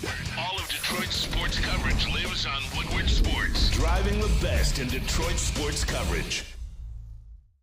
To prove that you can get just as strong at Planet Fitness, we're seeing if people can tell the difference between our 75-pound dumbbell and a 75-pound dumbbell from an overpriced competitor gym. Okay, the old flick test, that never fails. There's literally no difference. Plus, you can save $28 or more when you join today. Wow. Why would I pay more to lift the same weights? It's the Planet Fitness Strong Choice Sale. Save $28 or more. Join for $1 down, $15 a month, cancel anytime. Deal ends October 10th. Planet Fitness. Light price, strong choice. Woodward Avenue, the first paved road in America. Woodward Sports, the first sports network born in Detroit and made for Detroit. Feldman Chevrolet, Michigan's #1 Chevy dealer, is kicking off the game with the best prices on all cars, trucks, and SUVs, like this 2024 Silverado for just $296 a month, or this 2025 Equinox for as low as $371 a month. Our locations in Novi, Highland, New Hudson, Livonia, and Lansing means we have the perfect Chevy right in your backyard. Get the home team advantage every day at Feldman Chevrolet, Michigan's #1 Chevy dealer. Can't get enough Lions coverage? Make sure you catch all Woodward sports shows every game day. Wake up with Woodward and Maine, giving you the latest insight into the Lions locker room and press conferences. Then join the Lions pregame show, highlighting key matchups, injuries, and what to watch for during the game. Follow all the ups and downs of the live game action with our Woodward Watch Party live on YouTube and WoodwardSports.com. After the game, check out the instant fan and host reactions with the Lions postgame show. Every game, it's wall-to-wall, kneecap-biting, high-fiving, chest-pumping Lions coverage. Hell yeah! Only at Detroit's #1 sports network, Woodward Sports. Woodward Sports, let's go. Hey, Mark White. It is the best for your best real estate expert that you know. If you're dreaming of finding a new home but need to or having a financial pinch, go to Mark White and he can help you out. He will pay up to $5,000 of your closing costs. That's right, $5,000. That is absolutely huge. So give Mark White a call and he might hook you up with a nice new residence. What up, though, people? We are back. It is Wake Up Woodward. It's your boy Brandon Dent, a.k.a. Detroit Kool-Aid. Flannel Sam. We got JB Smoove with Sports MVP in the building. And Detroit's #1 draft pick, KG, on the ones and twos. Stick is in the building as well. We said golf 3 times, and he appeared, man. He believes in Jerry Goff. Oh, my God. #1 Chevy dealer. And you know what? The keys to wisdom. 80% completion rate and 3 touchdowns. Golf was elite yet again. And I know we teed up the Taylor Decker stuff before. Because I saw some people across social media yesterday that were saying, you know what? Taylor Decker is losing it. He's lost a step. And I've seen other people that have kind of the comment that we had before we were going out. Listen, he's facing the best matchups, and teams are trying to scheme different things to be able to nullify or find some way to get around just how good the most elite aspect of the Detroit Lions is. Maybe golf is challenging that right now, but that offensive line, we understand. As long as they are what they are, Goff is what he is. Yes, but I think the question is if Taylor Decker is still that kind of a player. And I'm not necessarily saying that he's not, but he had a couple of rough moments. The Titans actually got to Jared Goff more than I would have hoped that they would, but I also gave the explanation on Friday of how the Titans were actually a pretty good defense, and their defensive line had a lot of good personnel. And Arden Key, I mean, he was on Jared Goff. Yeah. He was getting consistent pressure, had a couple of sacks. And you got to double team Jeffrey Simmons because he's a dog on that line, too. He was making plays, too. Yeah. Despite the blowout. Right. So with the Taylor Decker situation and him not playing his best game, but it didn't matter. Same thing with the pass rush as a whole. I think it's clear as day that the Lions need to get someone because there were moments where Mason Rudolph had all day to throw. Oh my I gosh. wanted to pose the question to the room, and I want to start with you, Kool-Aid. And in no way, shape, or form am I taking away credit from the Lions win. They beat the Titans' ass, and I'm happy about it. Was yesterday more about the Lions being good or the Titans being bad? Just yesterday. If I have to choose one, I would say more about the Lions being good. Going out there and enforcing your will and making sure that the good components of the Titans just don't matter. That's what I thought yesterday with the Lions for sure. I would say a little bit of both, and I know that's a little bit cheating, but we got to be real about it. I mean, the Titans, they are a bad team. They don't have a quarterback. Mason Rudolph did all he could, and it was nowhere close to what the hell they needed, man. And with this Lions team, they showed that, yes, they are the team to beat in the NFC, man, and they beat you in literally all three phases of the game, man. And even defensively, I know they came out slow and the Titans were able to move the ball, but they were still able to get turnovers. And in the second half, they shut that shit down. Cut the lights off, club closed, man. So the Lions went out there and proved why they are the premier team in the NFC right now. It's a combination of both. Like the second half on, as KG said, the defense just imposed their will on the Titans. And I kind of felt a little bit bad for the Titans, but, hey, it's a football game. You either come to play or you don't. Like, well, nobody feeling bad for us. All them years, I don't give a damn. Bad for us when we were losing all those games as well, too. My bad. But no, this is why I was saying, Sam, like, we can show respect to the opponent, but at the same exact time, we have to realize what this is. The Lions were expected to come in and beat a 1-5 team in the Tennessee Titans, and they handled business the way they were supposed to. But that's for me, like, the last three games. I've gotten to the point where I'm just like, you know what? And I know it sounds weird to say, given, like, even, the situation with out Aiden Hutchinson now, but I just still feel like this team is really good, and they have a lot of good players. We talk about Michigan having, some top-tier players on their squad, and we're asking the coaches to get the best of them. Like, not only does the Lions have some top-tier players on their squad, some all-pro type players, but they have just a good team from top to bottom and some great coaches as well, and that's where I'm just like, you know what? Aiden Hutchinson is a big, big loss, but I still expect this team to go out there and to be able to, in large parts, be able to enforce their will. I don't care who's on the other side. I don't care if it was the Cowboys. I didn't care if it was the Vikings. Sometimes I was feeling dirty saying, I felt like we were going to go out there and just look head and shoulders like the better team, despite what the final outcome might be of the final score. And then even with the Titans, that's what I was like, go in there, because we've seen teams in the past, and it may play down to the level of competition, or they'll let up the foot off the brake just a little bit, and it doesn't look like 52-14. So yesterday, even though it was a bad team, to get the 52-14 means you were the one with your foot on the gas. You were the one controlling and dictating everything the entire game. And that's 100% fair. I mean, one of the greatest examples is Kirby Joseph got his 5th interception of the season. He's been doing that all year. Kirby Joseph has played like an absolute ball hawk. So that was there. So I would say that it's a lot more skewed to it was the Lions being good. I mean, we talk about how the Titans special teams is awful, but we also gave a lot of credit to Dave Phipp at the beginning, and Khalif Raymond. This isn't his first rodeo in terms of punt return touchdowns and impacting a game positively with his returning. The Lions took advantage of Titan deficiencies and just exploited them and showed no mercy. Shout out Cobra Kai. But for real, that's what I love about it. The one thing though that gives me a little bit of cause for pause about it was more about the Titans being bad. And I'm not diminishing this win. I'm not even close to doing that. But when it comes to the Lions, it's about first winning the division and first winning the Super Bowl. Mm-hmm. You're not going to get away with that little pass rush even next week or the week after. I think the urgency I think when you win a game 52-14, especially if you're just box score watching, which I'm not saying anybody has done, don't get me wrong, you can look at that and be like, the defense only gave up 14 points. However, if you look at the past 2 games combined, there were way too many instances where Sam Darnold and Mason Rudolph had all day to throw, and they only generated 1 sack from their defensive line in the last couple of games, and that was Josh Paschal. And to circle it back to the Taylor Decker conversation, I'm just going to give you a hypothetical. If he is a turnstile against Rashawn Gary or Preston Smith or something like that, you can get away with that in droves against the Tennessee Titans.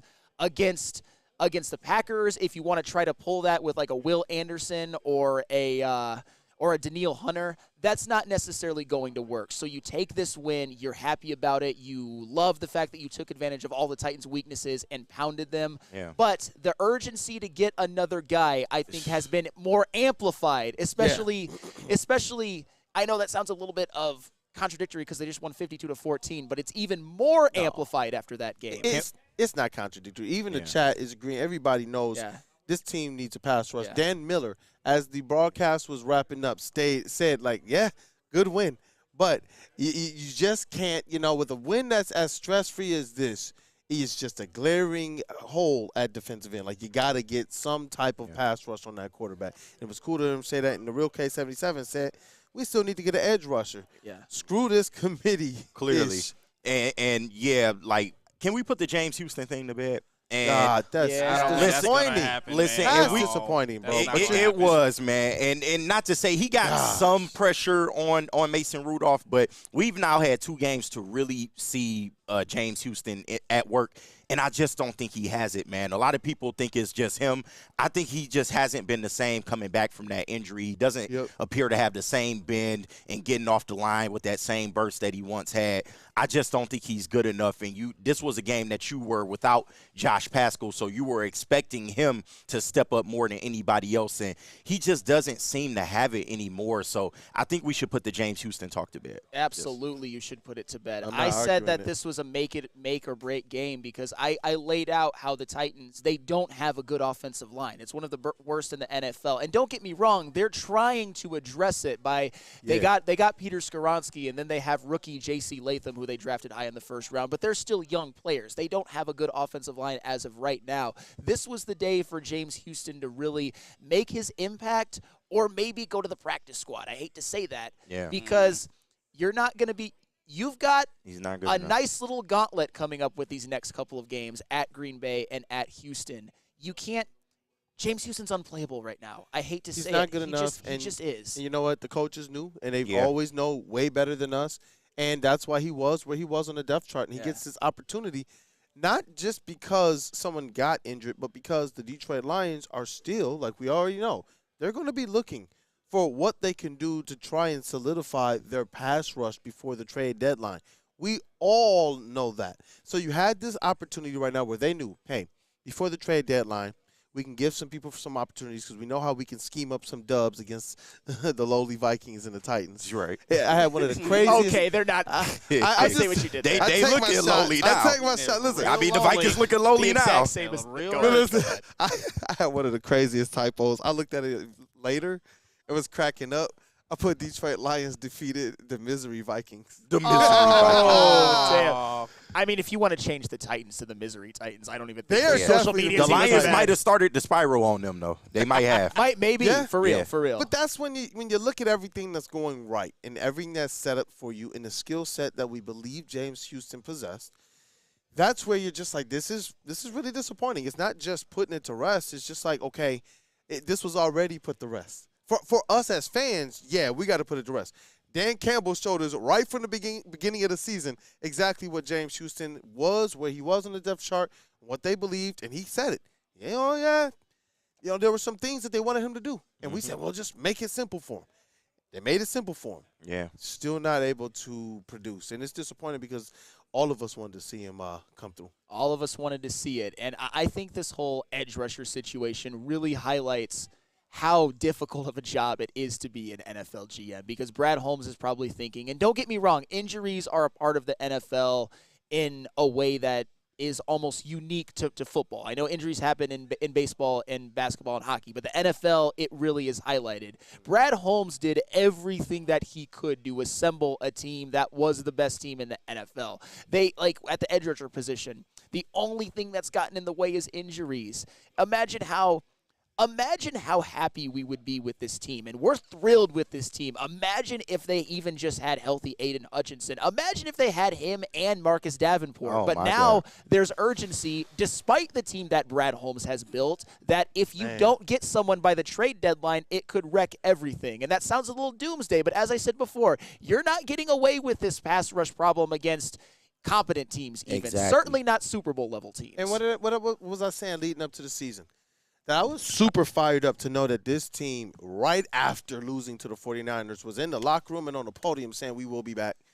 But Dan Campbell made sure to say, yeah, I know it's difficult and it doesn't really happen, but we will be back. And it's like, okay, they got the talent. We see this squad right now, even without Aiden Hutchinson right now, able to look really good, not just tread water, but we know it's not necessarily enough. And that's where I started to think as the season got closer, like, you know what? Knock on wood, we want to be healthy because that's about the only thing I believe that can fold these Detroit Lions up and send them home. I'm not scared of anybody in the NFC. I'm not scared of anybody except for if Patrick Mahomes figures it out and Lamar Jackson. That's about it. Not even scared of necessarily those guys because I do believe that the Detroit Lions have the recipe to be able to hang with Flannel's Chiefs. Yeah. Not my Chiefs. Yeah. But the Ravens, that's obviously one of the last time we've seen them match up. Yeah. So to see the injuries, it's like, man, I don't want to understate it either because we've seen the Detroit Lions try a couple things over a couple weeks. It's showing just how important pass rush is, but how much more elite Aiden Hutchinson actually was to start this season. I think Aiden gets a couple sacks yesterday if he plays. Oh, absolutely. No question about it. I feel like that's light work too. Yeah, no question whatsoever. But I also, I know we're all not too confident in the pass rushing room right now. And that's, I think, putting it lightly, especially when we think it could derail a Super Bowl season. Ooh. However, the thing that I love about this Lions team, now to put it over, like turn over a positive new leaf, because I am a changed man. Remember at the beginning of the show? The fact that they've been able to still get a couple of wins. They were able to beat some might say overrated, but at the time, the division leader on the road without Aiden the Hutchinson. Honolulu flu is real. Yes. I'm not going to sit here and diminish a Lions victory because the teams that they beat go into tailspins after. You know why? Because they're gearing up and they're unloading everything against the Detroit Lions, and it's just not working. You're putting all everything. When I hear the team itself, the Lions say they tried some new things against us. Well, what do you expect the next week? And the Lions are exposing you. Dude, if that was the Titans unloading, bless their fans. They're going one. They're going 1-16. If that's that's a fact. No, you know what, Kool-Aid? I know what you mean because you saw at the beginning. You saw them get a couple of really nice drives. They was moving the ball. They moved. Yeah. Hey, I tried to tell y'all Calvin Ridley is not washed. Thank you. I tried to tell y'all he is not washed. Stop. How do we get him? We don't need him. We don't need him. I would love that. I would love to have him in this offense. Stop playing. It's over. It's not over. Calvin Ridley, was this the JB? This was his breakout game. This was Calvin Ridley's breakout game. But you see, if he this has a quarterback that can throw him the ball. Again. This will never happen again. Can we at least say, though, JB, that he has been hurt by this season by his quarterbacks? Yes. That's fair. That's fair. Very fair. I think he's about Calvin Ridley. If I were really to sit down and rank him in terms of receivers, I'd probably put him in like the top 25, something like that. JB is usually so reasoned that when he has strong opinions, it is hilarious. No, I don't care for Calvin Ridley. Like this is his breakout game people of the hate season. him so much, though? I This don't is one understand. breakout game of the season that he's had, and then that'll be he had a couple more games where he had better for the rest of the season yardage. and just coast. Calvin Ridley is a JV trigger word. He had 1,000 yards last year. People forget that. Yeah, he had almost 1,400 one year with Atlanta. And then he got himself into some hot water and some trouble. Faced a long suspension. Man. But he's I'm not saying he's Justin Jefferson level or anything like that. It's just people act like he should be out of the league or something. Yeah, not even close. He would maybe even be top 15 if he just had better quarterback play, because he's flashed this year for the Titans. But when you got fucking Will Levis and then Mason Rudolph back there, what do you expect? The way people fire up Calvin Ridley, all the fantasy owners. Can we be fair though? The way people talk about him, they talk about him like he's a poor man's Khalil Shakir or something like that. Oh yeah, if he went to let's say if he went to the Chiefs, you would know Calvin Ridley is a top receiver in this league. JV ain't buying it. That's all right. Okay. No, him in this Lions offense would be deadly. I would pray for Calvin Ridley in this offense. I mean, if he wants to come here, yeah, sure. But other than that, no, I'm not gonna go out of my way to go get Calvin Ridley. I'm good. Hey, JB, can we agree on this? If you want a Tennessee Titans player, you'd rather have Arden Key or Harold Landry right now. That's a Come fact. home. Yeah. Yes. Harold Landry, I will say this too. Penei Sewell put him in a phone booth. He did. He didn't do but it's shit. Penei Sewell, though. Yeah, but it is Penei Sewell. So if you want to have that man on your side, come home. Yes. Come home. And Taylor Decker not washed, man. Y'all got to stop with he that. is absolutely not washed. He had a bad game. This was one of his worst games, but he doesn't have too many showings like that often. He protects Jared Goff's blind side, and Jared Goff is one of the cleanest quarterbacks in the league. So Yep. And shout out to Dante151, $4.99 super chat. This morning, CBS Sports had Lions favored by -4 this morning, and now the line moved to -4.5 in favor of the Detroit Lions against the Packers, and -4.5. yeah, what's the name? Probably not playing. Yeah, Jordan Love. Oh, yeah. Because they got a bye week that next week, so they might just opt to sit him instead of starting. Oh, but for this they game. need that game bad. They really do, do. though. They do, but you know what? They can't have it. Yeah. They can't. And for me, I'm getting to the point that's like Super Bowl aspirations. That's a game that the Detroit Lions, I don't care who is going to be under center, that's a game that the Detroit Lions are going to go out there anyway and enforce their will. That's just how I'm feeling right now about how this squad is. We're seeing teams all season that have all the hype coming into their game against the Detroit Lions, and what happens? Yeah. That's the Lions are a better team than the Packers, and you cannot let Malik Willis go out there and beat you. No, I'm sorry. you can't. For the record, though, no backup quarterbacks from the Packers beating us. Absolutely not. But for the Mavs record, will have though, a parade if Malik Willis beats. But can we at least say this? And I know people aren't going to want to hear this. That if you're one of those, if you're Maz, you can take a little bit of a victory lap this season because Malik Willis is competent. He's an NFL quarterback. He fit in their system like a glove. He is. Yeah. And I'm not saying that you'd obviously, if you're a Lions fan, which I am, I never wish for injury, but quarterback for quarterback, I'd feel a lot more comfortable with the Lions going up against Malik Willis. But he has showed some things in the backup role this year, although he wasn't asked to do as much as Jordan Love is. True that. But True JB, that. where are we going with this next read? Swiss. Hey, that's right. What you guys got to do? You got to get in contact with Swiss Insurance. They will protect you from your current carrier slipping in anything extra. Just a little bit. Including fees. You guys don't want those fees. All you got to do is call our guy Mark at Swiss Insurance or visit them online, swissins.com, and let them know that Woodward Sports sent you. The most talked about Detroit media by other Detroit media, and we love it. It's the Woodward Sports Network. To prove that you can get just as strong at Planet Fitness, we're seeing if people can tell the difference between our 75-pound dumbbell and a 75-pound dumbbell from an overpriced competitor gym. Okay, the old flick test, that never fails. There's literally no difference. Plus, you can save $28 or more when you join today. Wow. Why would I pay more to lift the same weights? It's the Planet Fitness Strong Choice Sale. Save $28 or more. Join for $1 down, $15 a month, cancel anytime. Deal ends October 10th. Planet Fitness. Light price, strong choice. We are the network for Detroit by Detroiters. Welcome to the Woodward Sports Network. Walk into any Lady Jane's Haircuts for Men today. Open 7 days a week. Sit back, relax, and enjoy a precision haircut, scalp massage, hot leather neck shave, and hot towel treatment from one of our talented stylists. Step up your game this season and take advantage of our $20 haircut special. Scan the QR code and get your coupon today. Lady Jane's Haircuts for Men, the ultimate haircut experience. Open 7 days a week. Walk-ins always welcome. Lady Jane's Haircuts for Men, it's wicked awesome. A network for the city, by the city. Woodward Sports is Detroit Sports. 1800 Tequila, the sponsor of the watch party and the post-game shows, which you saw yesterday in there live from Hayes Social. You know what? It is the smoothest, best-tasting tequila in the game. I know because I've had some, and do not let my pain face fool you. I have a pain face for everything that is stronger than beer or wine. That's because a fact. I am kind of a bee when it comes to biatch. When it comes to hard liquor, and you know what? I'm self-aware to admit my deficiencies. And next Sunday, Easy was talking about how he's going to be doing some push-ups and maybe going on a little bit of a fast diet because the tequila girls are going to be there. The 1800 girls are going to be there next week. That's why he's I'll be there. And the only thing that you're going to get from me, tequila girls, is wingman shit because I have a wife. But Easy does not have a wife. Easy does not. So I'm gonna try to help him out. But come enjoy. But shout out to 1800 Tequila, the best tasting tequila. Please drink responsibly.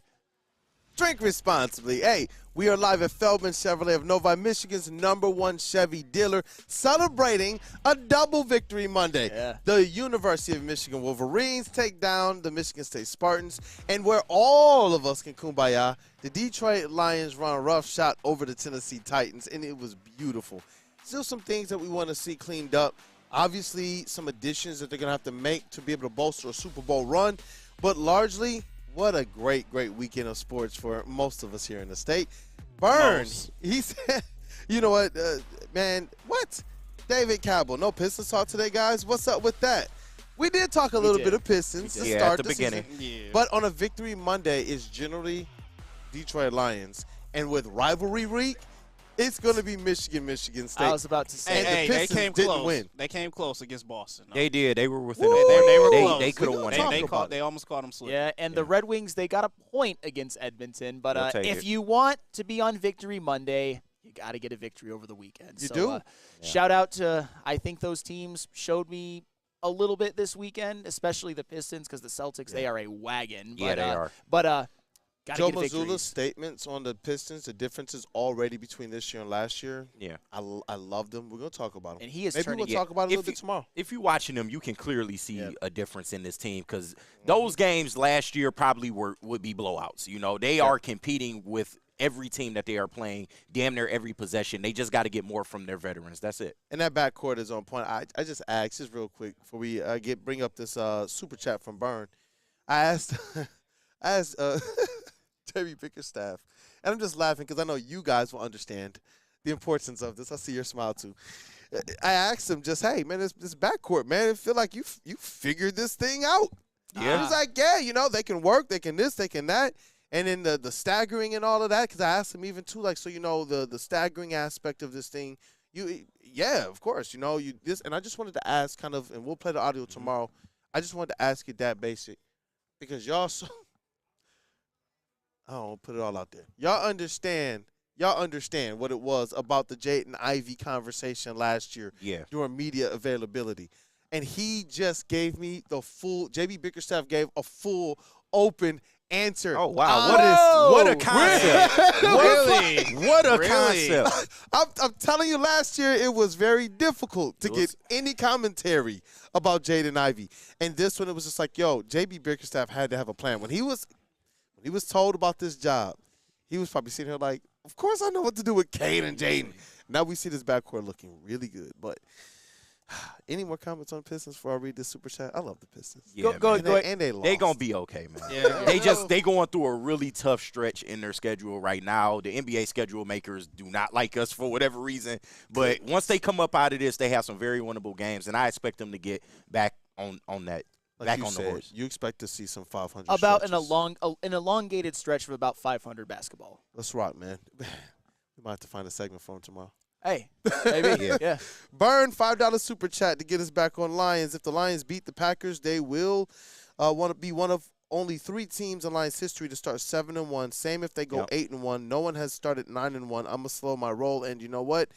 I also heard Dan Miller on the radio broadcast say that this was like the first time they put together as many wins in a row as they have since 2016. Yeah, this is the first 6-1 team since like 1956. Wow. So yeah, like this is real. This Lions team is for real. In the moments of making history. Yeah, man. Man, and you know what? We get it. Like the aspect of needing some help with that pass rush. Is anybody here? Does anybody feel like this is going to be a repeat of last season, where last year we believed we need some edge help, but Brad Holmes believed we have enough scheme-wise and personnel-wise? Because for me personally, I don't see how there's any way they go beyond the trade deadline and don't add somebody. You even got Dan Miller calling it out on a radio broadcast. Then it's got to be on somebody's radar. There's more of an urgency this year because at least last year you had Aiden.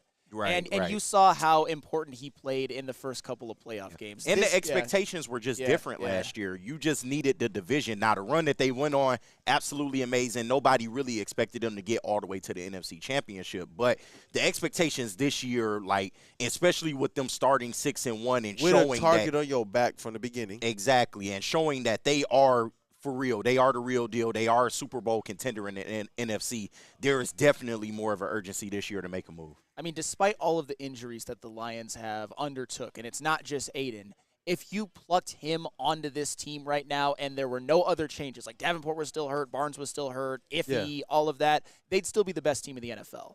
So, but without him, I don't believe that they are. But that's okay but I also believe that there's a chance that even if they just add somebody to the quality of like a Zadarius Smith or a Harold Landry, it doesn't have to be the Crosby or the Garrett, which those franchises both said they're not trading their guys, but it could be even one of the the Zadarius Smith or the Harold Landry, or I don't know, Keon White or somebody like that. I don't know if the Patriots would trade him, but somebody like that, and they still could be the best team in the NFL. Yeah, and that's where it does kind of get me talking a little bit, because obviously Aiden Hutchinson of this season, he was an absolute cheat code on the defensive side of the ball.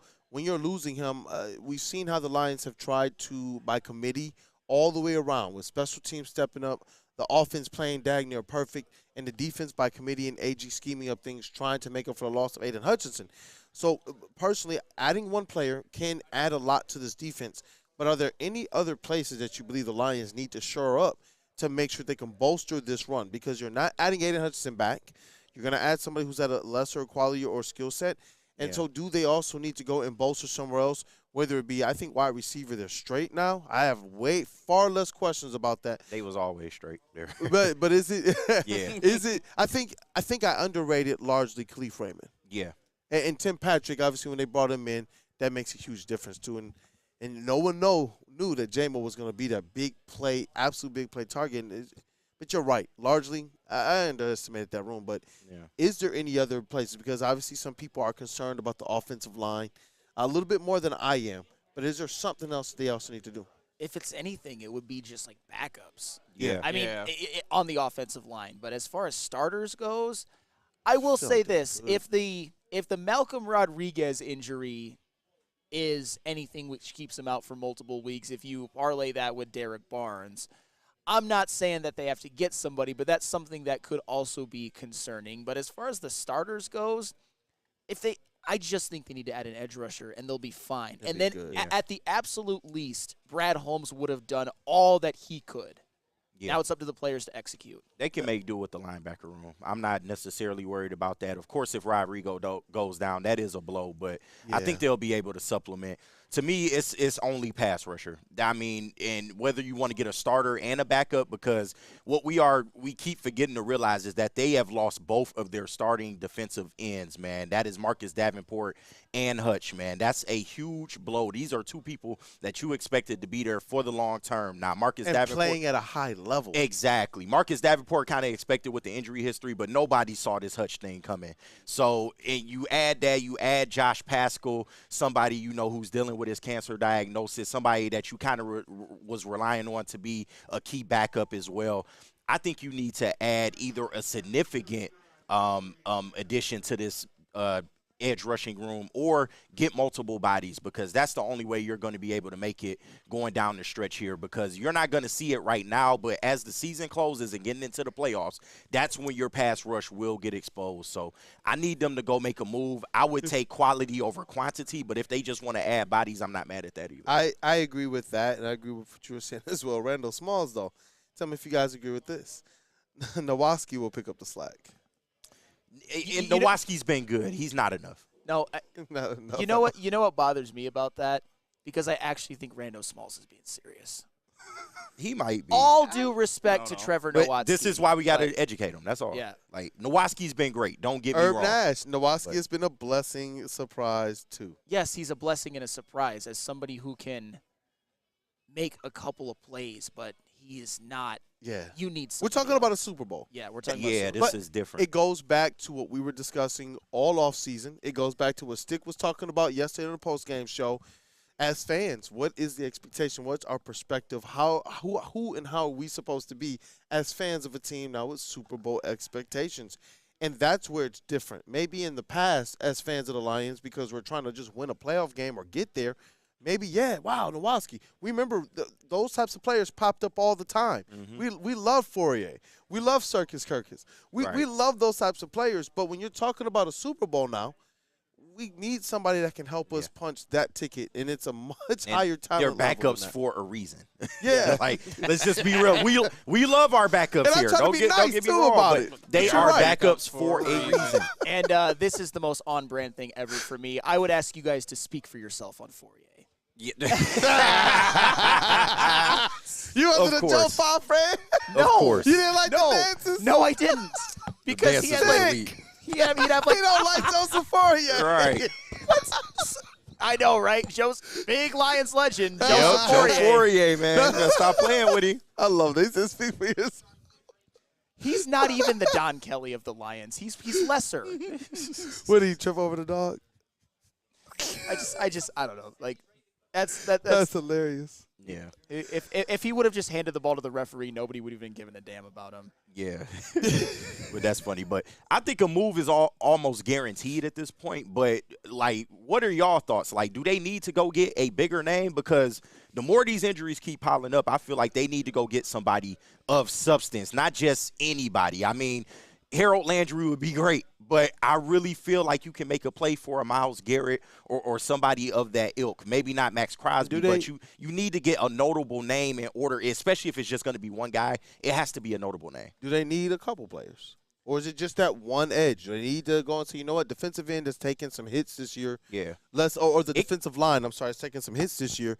Let's go out there and at least get one person we know can get after the quarterback. And if we're saying James Houston conversation to bed, some other guys have gotten injured, because it's not just who's gotten injured, it's also who's not stepping up that was originally a part of this depth. I think this is what I think, because I'm worried about how gettable Garrett and Crosby are at this point. Obviously, I would be doing backflips, and I think that it's something that would be worth giving up maybe more draft capital than some are comfortable with. I think if you got somebody just Harold Landry, and I talked about it just a couple of minutes ago, now that I do some thinking, if you had Harold Landry and Josh Paschal as bookends, I'd be somewhat comfortable with that. Yeah. I don't know if they'd be Super Bowl favorites, but they could still get to a Super Bowl. Is a good word yeah. for that. Like, I wouldn't be – well, actually, you know what? I'd be ecstatic with Harold Landry because of the upgrade that he would be over anybody, over what they have now. He's been a consistent double-digit sack guy. He's not Aiden. But the only two people who we've even talked about that are Crosby and Garrett. I just hope we can get consistency out of Josh Paschal. He was playing better. He was. Yeah. But, you know, the injury history and then, of course, what we know is, like, is this going to be something that we got to worry about the rest of the season as well? He stated that this was the offseason, when we got the opportunity to talk to him, that this was the offseason he really put in a lot of work in which he believed technique and skill-wise he took a step forward too. Yeah. And it's interesting because, you know, you get Terrell Williams in here, and all of a sudden you're seeing some of these guys have some success. And that's why I'm just like, man, just stay healthy. Like, you just that's the component of it. If you see him putting in some consistency and all of a sudden he's getting hurt, that's the component of it that I'm saying, like, do the Lions need to go and add not just a big name, because you got to have that, but do they have to go and get a little bit more depth on this defensive line? Can you get two people? I think you can. Okay. They have the flexibility to get the a Titans couple. made 2 trades. Why can't we? Yeah, the exact same thing. No. I'm not saying that they You're can't. looking at the cap. It's more about, is Brad Holmes going to do it? He's going to do it. Okay. I just think it's about what he's going to bring back. He's going to make a move. I can I put my check on it. And for the record, I think he's going to make a move. I just don't know if he's going to make 2. Yeah. But hopefully the one I'd be cool too, by the way. Yeah, absolutely. GM absolutely. Flannel Sam would make 2 moves, but there's a reason I'm not in that position. Don't we have to insulate, even if you like Josh Pascal, don't you have to insulate? Because now we're talking 100%. Josh Pascal injury scare, James Houston not checking out, and then Right. multiple injuries. Yeah, and this D-line can't afford any more injuries. No more. So to your point, Kool-Aid, like they could make it work with one guy, but that one guy would have to be a Myles Garrett or somebody of that caliber. Somebody that can give you what 2 people can give you, you know. But ultimately, if they just want to go get bodies, I'm not mad at that either, because you can go make a couple lower price moves, and that will help you as well. But you cannot afford any more injuries to this D-line. So whatever you go get, it has to be worth it. It has to. Well, you know, I know we got the Feldman mailbag segment on the way. Definitely get those Feldman mailbag questions in the chat, and we will definitely get to as many of them as we can. Any last words on that before you get to that segment? I think I'm ready for mailbag. But JB, where are we going with this first stat read? We got the watch party and post game. Hey, you know what? Shout out to New Holland Brewing Company. They are the sponsors of the Watch Party, Woodward Sports Watch Party and Post Game Show live at Hayes Social in Shelby Township. The heavyweights and other Woodward Sports personalities get things kicked off with the Watch Party, and it's great food, it is great drinks, and it's a great atmosphere with a lot of different Lions fans in the building. And every score, you get in the fight song blaring over the speakers. Every score. Best song in sports. Hey, the best song in sports. You're getting the Joe Louis hockey horn blaring over the speakers. Listen, if you can't be at the game, this is where you want to be. If you can't be there, make sure you're tapped in on Woodward Sports. Listen, it's the best place to be, getting the chats as well. And right after that, you also got the post-game show hosted by Stick and Anson Instant Analysis. And we get you guys involved as well. If you're there, just walk on up. We'll make sure you're part of the show. If you're not, then call on in and we will feature you. I know I got Freddie Felt. He got featured in this weekend. Shout out. This weekend, 1,800 Tequila Girls are going to be in the building. You guys want to be there. It's going to be an occasion while we see our Detroit Lions go to work. Let's go, man. How about that rookie? He is something else. How big is that? All of Detroit's sports teams live on Woodward. All of Detroit's sports coverage lives on Woodward Sports. Driving the best in Detroit sports coverage. Feldman Chevrolet, Michigan's #1 Chevy dealer, is kicking off the game with the best prices on all cars, trucks, and SUVs, like this 2024 Silverado for just $296 a month, or this 2025 Equinox for as low as $371 a month. Our locations in Novi, Highland, New Hudson, Livonia, and Lansing means we have the perfect Chevy right in your backyard. Get the home team advantage every day at Feldman Chevrolet, Michigan's #1 Chevy dealer. You have an opinion? Make sure it's seen and heard. Corner, jumper, tweet us, hop on the YouTube chat, slide in the DMS at Woodward Sports on all social media. To prove that you can get just as strong at Planet Fitness, we're seeing if people can tell the difference between our 75-pound dumbbell and a 75-pound dumbbell from an overpriced competitor gym. Okay, the old flick test, that never fails. There's literally no difference. Plus, you can save $28 or more when you join today. Wow. Why would I pay more to lift the same weights? It's the Planet Fitness Strong Choice Sale. Save $28 or more. Join for $1 down, $15 a month, cancel anytime. Deal ends October 10th. Planet Fitness. Light price, strong choice. Feldman Chevrolet, Detroit's #1 Chevy dealer. They are going for a 6-peat. They got it in 2019 through 2023, and they should get it in 2024. It's been around since 1996. Hell of a run. Hell of a run. And it has blessed myself, Neil Rule, and Matt Broder with vehicles. Hopefully Kool-Aid soon. It is certainly the best way to do it. They've got the best sales staff.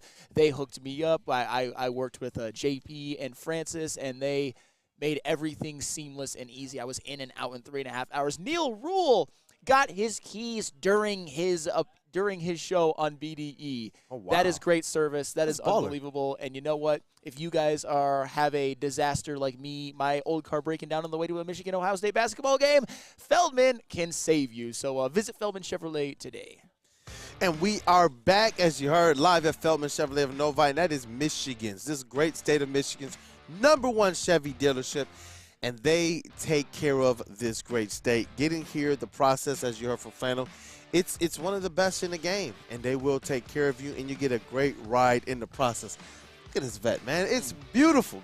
It's beautiful. You never know who's going to stop by. Shout out to Rodrigo, who he stopped by a couple times. But Randall Smalls, I think he was serious about his Nowaski love. He says, as we get into our mailbag segment at all the hosts, our Feldman Mailbag segment, oh, look at the shiny new player. And he put that in all caps with quotes.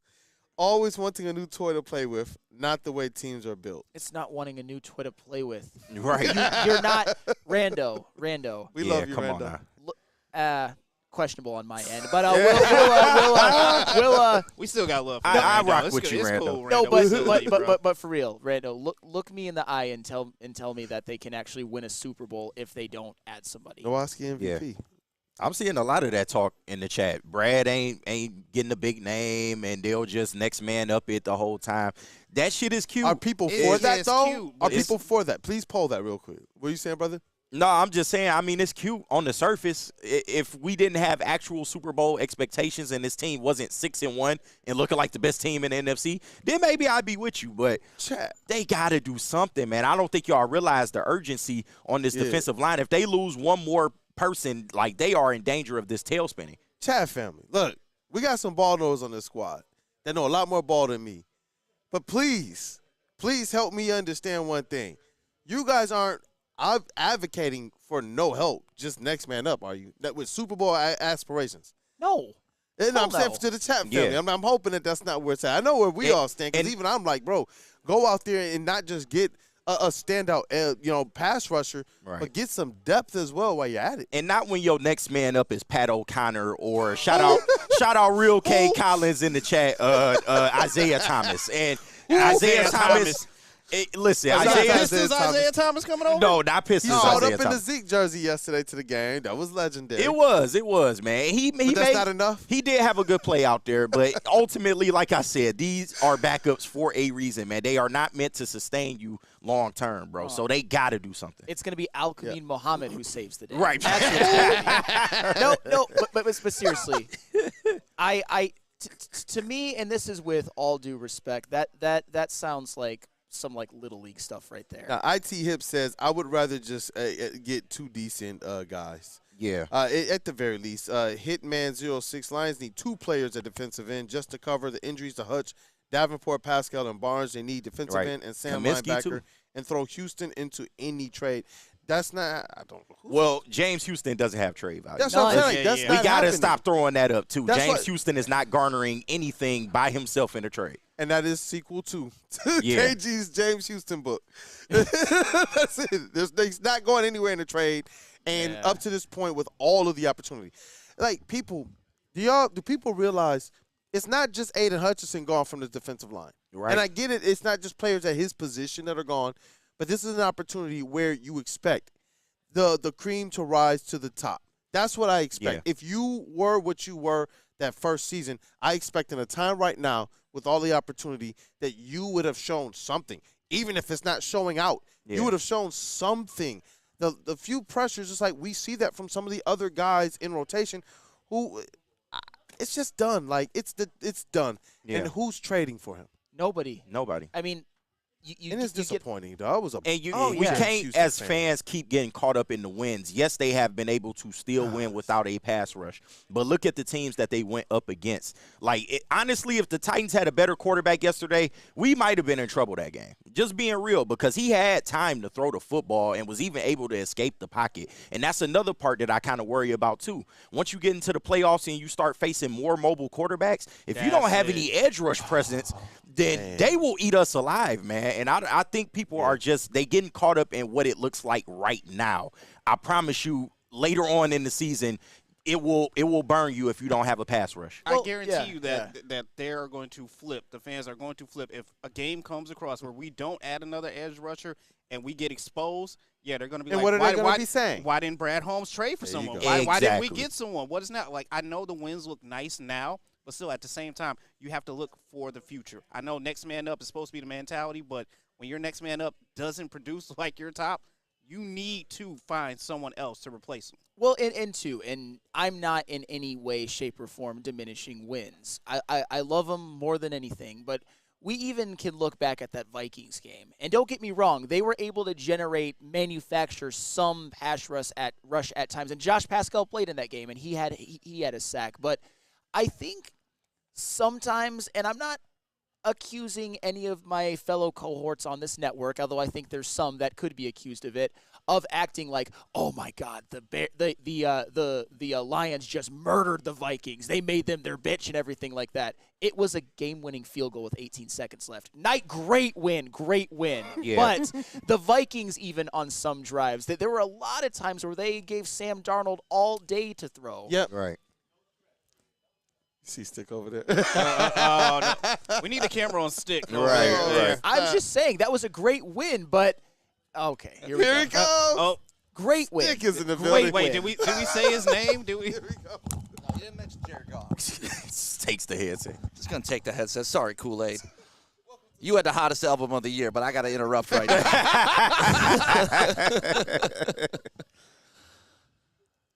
The Vikings game should not have been close. The Vikings needed every measure of grace of God to keep that game within a 2-score game. There was a fumble return for the Lions that got called back. They got an uncanny punch out from David Montgomery, who doesn't fumble the football, to even get back in the game. They needed so many things to go right. You spotted them 10 points, and you scored 4 touchdowns on 4 straight possessions.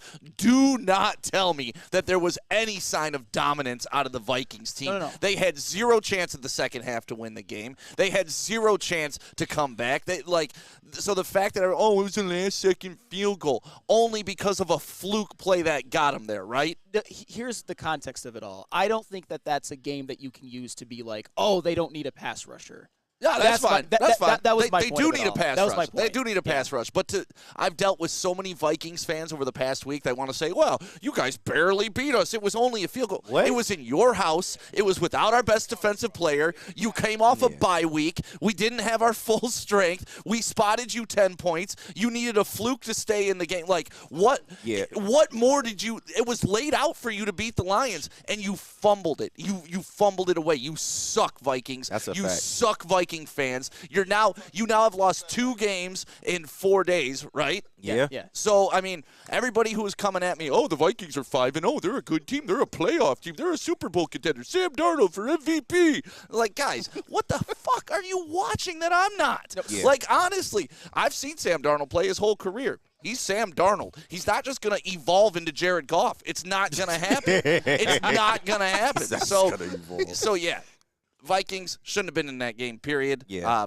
And they really wasn't. From the second quarter on, it was over. After they scored 21 unanswered points, they but they it were wasn't never factually though. That's the only thing. I get that, but after that second quarter, they never were really in the game after that. And Stick, I am not glazing the Vikings. I've seen people in the chat be like, they've won their last couple of games. They could get by. I mean, Rando freaking Smalls with Nowatzki, and that's the context that's the only context I was saying that in. I've said it before. Brad Holmes elects that this is the squad. Dan Campbell's probably communicated how high the ceiling is and where they can get to with some progressions, and maybe he's comfortable with it. But, yeah, I think we all see it on tape. Everybody you cannot does. Let Mason Rudolph go off for 118 yards to one wide receiver in the first quarter. Yeah. That just can't happen. That's can't all. happen. That's right. it. That's all all. right. Don't ever. Don't ever. Don't ever. See, And that was a word from Stick, the official Jared Goff spokesman. I was not glazing the Vikings. And I realized in there, I was like, he has no beef with Sam on this one. This was about the Vikings fans. Yeah. Oh, yeah. This was about the Vikings. Because, and someone said, man, that was 2 weeks ago. No, it's the NFC North. Yeah. It's our rival. Yeah. They talked all season. Right. Sorry if I talked 2 weeks after we whooped them. We came into your house and did that. Now you got to come to ours. So what's up with it? We're going to see line them up. Yes. End of the year, we're going to see. Line them up. And you guys are absolutely right. I know I'm going to be accused of glazing the Vikings. It was only, and I'm going to say this for the 5th time, and some of you aren't going to listen anyway. It was only in the context of you still need edge rusher help. That's right. it. That's it. That's all. That was a great win. And if you're a Vikings fan that's saying, it was only by 2 points, then you're a bitch. Yeah. Because take your L. If you want to hear me say that, take your L and then go have your peanut butter and jelly sandwich at home. That's all you need to do. Right. That's all you need to do. Shad. Oh, Shy. Shy. Oh, I boy. probably shouldn't ask this. You can if you want. Shy. Feldman Mailbag. Do you guys think Lions fans are secretly hoping the Lions get blown out by Green Bay because of the lack of pass rush, so Holmes can make a desperate trade and possibly get fleeced? Listen. What is Shy doing? I hate to be disrespectful, but Brad Holmes is smarter than everybody in this chat. Absolutely. Just because they're winning games does not mean he's not scouring the market. What? Let's just be real about this. So people are really believing that what's going on right now, They and, getting and caught up in the Nowoski, and that Brad will be like, "Oh yeah, we're good." I have a theory as to why, but I don't want to sound like I'm being self-aggrandizing. So I'm gonna leave that to Ben. You are a changed man. Yes, I'm a changed man. You're a changed man. Flo. IT Hitch, Happy. Feldman Mailbag. If the Lions win on Sunday, do you think they will get the #1 seed in the NFC? Yes. Yes. Oh, yes. Period. So I think Sunday tells us a lot. And you're talking about so far to this point, the Lions have played teams that have at some point in time been at the tops of their divisions. Think about that. Or been at the top of the media darling list. And they keep folding them away and giving them that Honolulu flu. Yeah. I believe that this will be a game that if they go out there, just as no hesitation as you said yes, I believe, okay, for the first half of the season, we've seen exactly against a plethora of talent, against a plethora of styles, against a plethora of who's supposed to beat the Lions this week, and they keep winning. Okay. If they win this week, they would have even exceeded, I think, their early season expectations. Absolutely. 7-1. Yeah. That would Yeah. Be, yeah. And you went undefeated in the second quarter. Hey, and to be honest, I mean, Down a hutch. This is wild. To right be now. honest, 14 to 15 wins is on the table now more than ever, especially if they get a dub this Sunday. Oh yeah, like that is for real on the table. Goodness gracious, goodness. Let me see if there's one more in here. It just kind of seemed like the sea is parting for the Lions, man. Everything is falling into place. I mean, Jordan Love gets injured right during this week, this particular week. Like, I'm telling you, everything is working out to the Lions' favor. Everything's turning up Lions. We'll end it here with 14 grit. 14 grit and then Cody Ingle. 14 grit, why is DJ Reader only getting 50% of the snaps? And I know we kind of talked about it as well. My theory is keep him healthy. Yeah, and I think because you've got Levi O, you've got Aleem, DJ Reader, based off of just how big of a human being he is, he's not built to play every single snap. You need him to be fresh, to be rotated in and out, and to make plays when he's when he's called upon to make plays. And as you said, he's somebody who got hurt last year, had another season where he missed, I believe, 11 or 12 games. You need to keep him healthy. You need to keep him fresh. Yep. Cody Ingle, mailbag. Do the Jets have a Rodgers problem? Feldman mailbag. Or does Rodgers have a Jets problem? Both. The Jets have a Rodgers problem. Have a Rodgers problem. Yeah. Yeah. For the record, defend your man. they have a kicker who's kicking 9 of 15. Defend your man. No, I'm not. You know who did have a good game, though, yesterday? Breece Hall. He Suck did. it, Shout out fantasy. Suck it, Neil. Right. Shout out fantasy, man.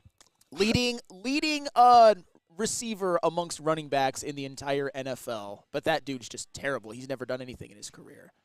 I want to wrap up, but I love Randall Smalls too much tonight. Shout out Randall, man. Go ahead. We rock with you, Randall. It is in all caps, and I can't yell it today because we're at, listen, the best Chevy dealership in all of Michigan. That is Feldman Chevrolet of Novi. Do you guys hear how ridiculous you guys sound saying we need, but still winning the #1 seed? Hold on. Context. Remember your resolution, Remember your change. I am changed. You're a changed man. I am changed. That would be our last question. They get caught up in the wins. Let me man. just say this. I love you, Randall. And a lot of people aren't going to like it, but I don't care. I believe that if they don't trade for someone this week, that they are very vulnerable at Green Bay. Ooh. Which could I'm not going to say it's going to derail everything, but Yeah. I don't think that that's an unfair thing to say. And shit, they got to make a move because it's the end of the trade deadline now. Yep. So, hey, I promise you there will be a move made. We just don't know what it is. Brad Holmes just has his bat phone and y'all, during every game. Please, I calls. can't stress enough. Stop getting caught up in the wins. Yes, this team is winning. They're supposed to win. They are a Super Bowl Tell contender. them what it's about. Say that again. They are the best team in the NFC. However, Super Bowl. we have a clear problem on this defensive line. And if you lose any more people, you're going to be in trouble. And it's the reality, man. Like, you stop getting caught up in these wins. They're supposed to do that, but they got to go get somebody. And Brad Holmes is not ignorant to that. I promise y'all. This chat is incredible. Me and millimeters, 9 millimeter. It says, Woodward Sports, bring Randall Smalls in as an intern. We need his talent. Yeah. I love this. Say I'm like the last one there. It's all right. It's all right. I am a changed man, but I'll share with you guys my theory on people like Rando Smalls off air, and then we can decide. We can decide if we want to make that as part of a show on Tuesday or tomorrow. You know what? That would be hilarious. Is that a show? Yes, I think that's a show. And Chad family went crazy on the lights today. Can't wait till we get back in studio. And everybody who's waiting on merch, we're getting all of that stuff figured out. You will get yours. And tomorrow, we're definitely going to make sure that we take care of some more people as well, because you guys continue to take care of us, chat family. You all are the most important part of this, and it's what drives us, your support. And we appreciate you. Hopefully, your day is just as good as ours has started off here at Wake Up Woodward. Shout out to that dude, Justin. Shout out to intern Chase. He got a couple more days of being an intern. And shout out to our brother, Matthew Broder. We're live at Feldman Chevrolet of Novi, Michigan's #1 Chevy dealership. And in the TD space, that is Mr. J.B. Smoove. J. Bizzle. And he wore, that's Woodward Sports' MVP. I see the hat that you wore as well for today. Yeah. Assholes live forever. Shout out my dude, Devin. Devin is Hey, got the drip. Oh, of course. Woodward Sports, Detroit's #1 draft pick in the sound space. That is Black Hollywood, a.k.a. KG. You supposed to give it. Man, come on. I don't care if we on location. You still got to give it up, bro. But, hey, shout out. Wonderful, magnificent, stupendous. I'm talking about some dogs. If you x-ray their chest. Hey, how about that? At least all right, you gave a little sample. You gave me the Costco sample. The Costco sample. It's good, man. But, hey, shout out to everybody in the chat. We appreciate you. Hey, tomorrow we're going to be breaking down how our weekend went with TNA. Big shout out to Ross Foreman and the people from TNA Wrestling. Great weekend, man. Bound for Glory, absolutely dope. The TNA Impact tapings were dope as well. Had a couple injuries. We'll break it down more tomorrow, but shout out to everybody involved, man. We had a great time. And shout out to my boy Sean, the security guard, bro. I ain't forget about you, man. He noticed us on the way out, man. But, hey, shout out to him, man. That's right. Yeah, man. We got to break this down. Oh, man, we got a whole week. And one more from Randall Smalls. And I see you, chat family. See the love. One more. Thank you for the love. Great show, guys. Love y'all. Even you, Sam. Yeah. Love you too, Randall. Hey, nitty gritty, I'm glad you care about my bowel movements. I appreciate it, bro. What? Yeah. I don't know what's going on right now. I'm telling you, bro, the chat has been electric, man. If you haven't gotten an opportunity to smash that like button, especially for my guy, Flannel Sam. It's supposed to be Federico Polo, but Michigan kind of messed things up, and we got Hoodie Sam in the building today. Hey, great show, man. Vet of the squad, vet of the network, brother. Thank you.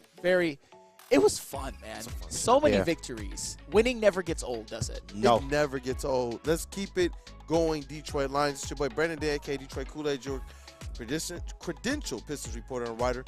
Going to run to the practice after the show, try and get some content, and hopefully we got some wins to talk about this week. Tell Tobias to get his shit together, man.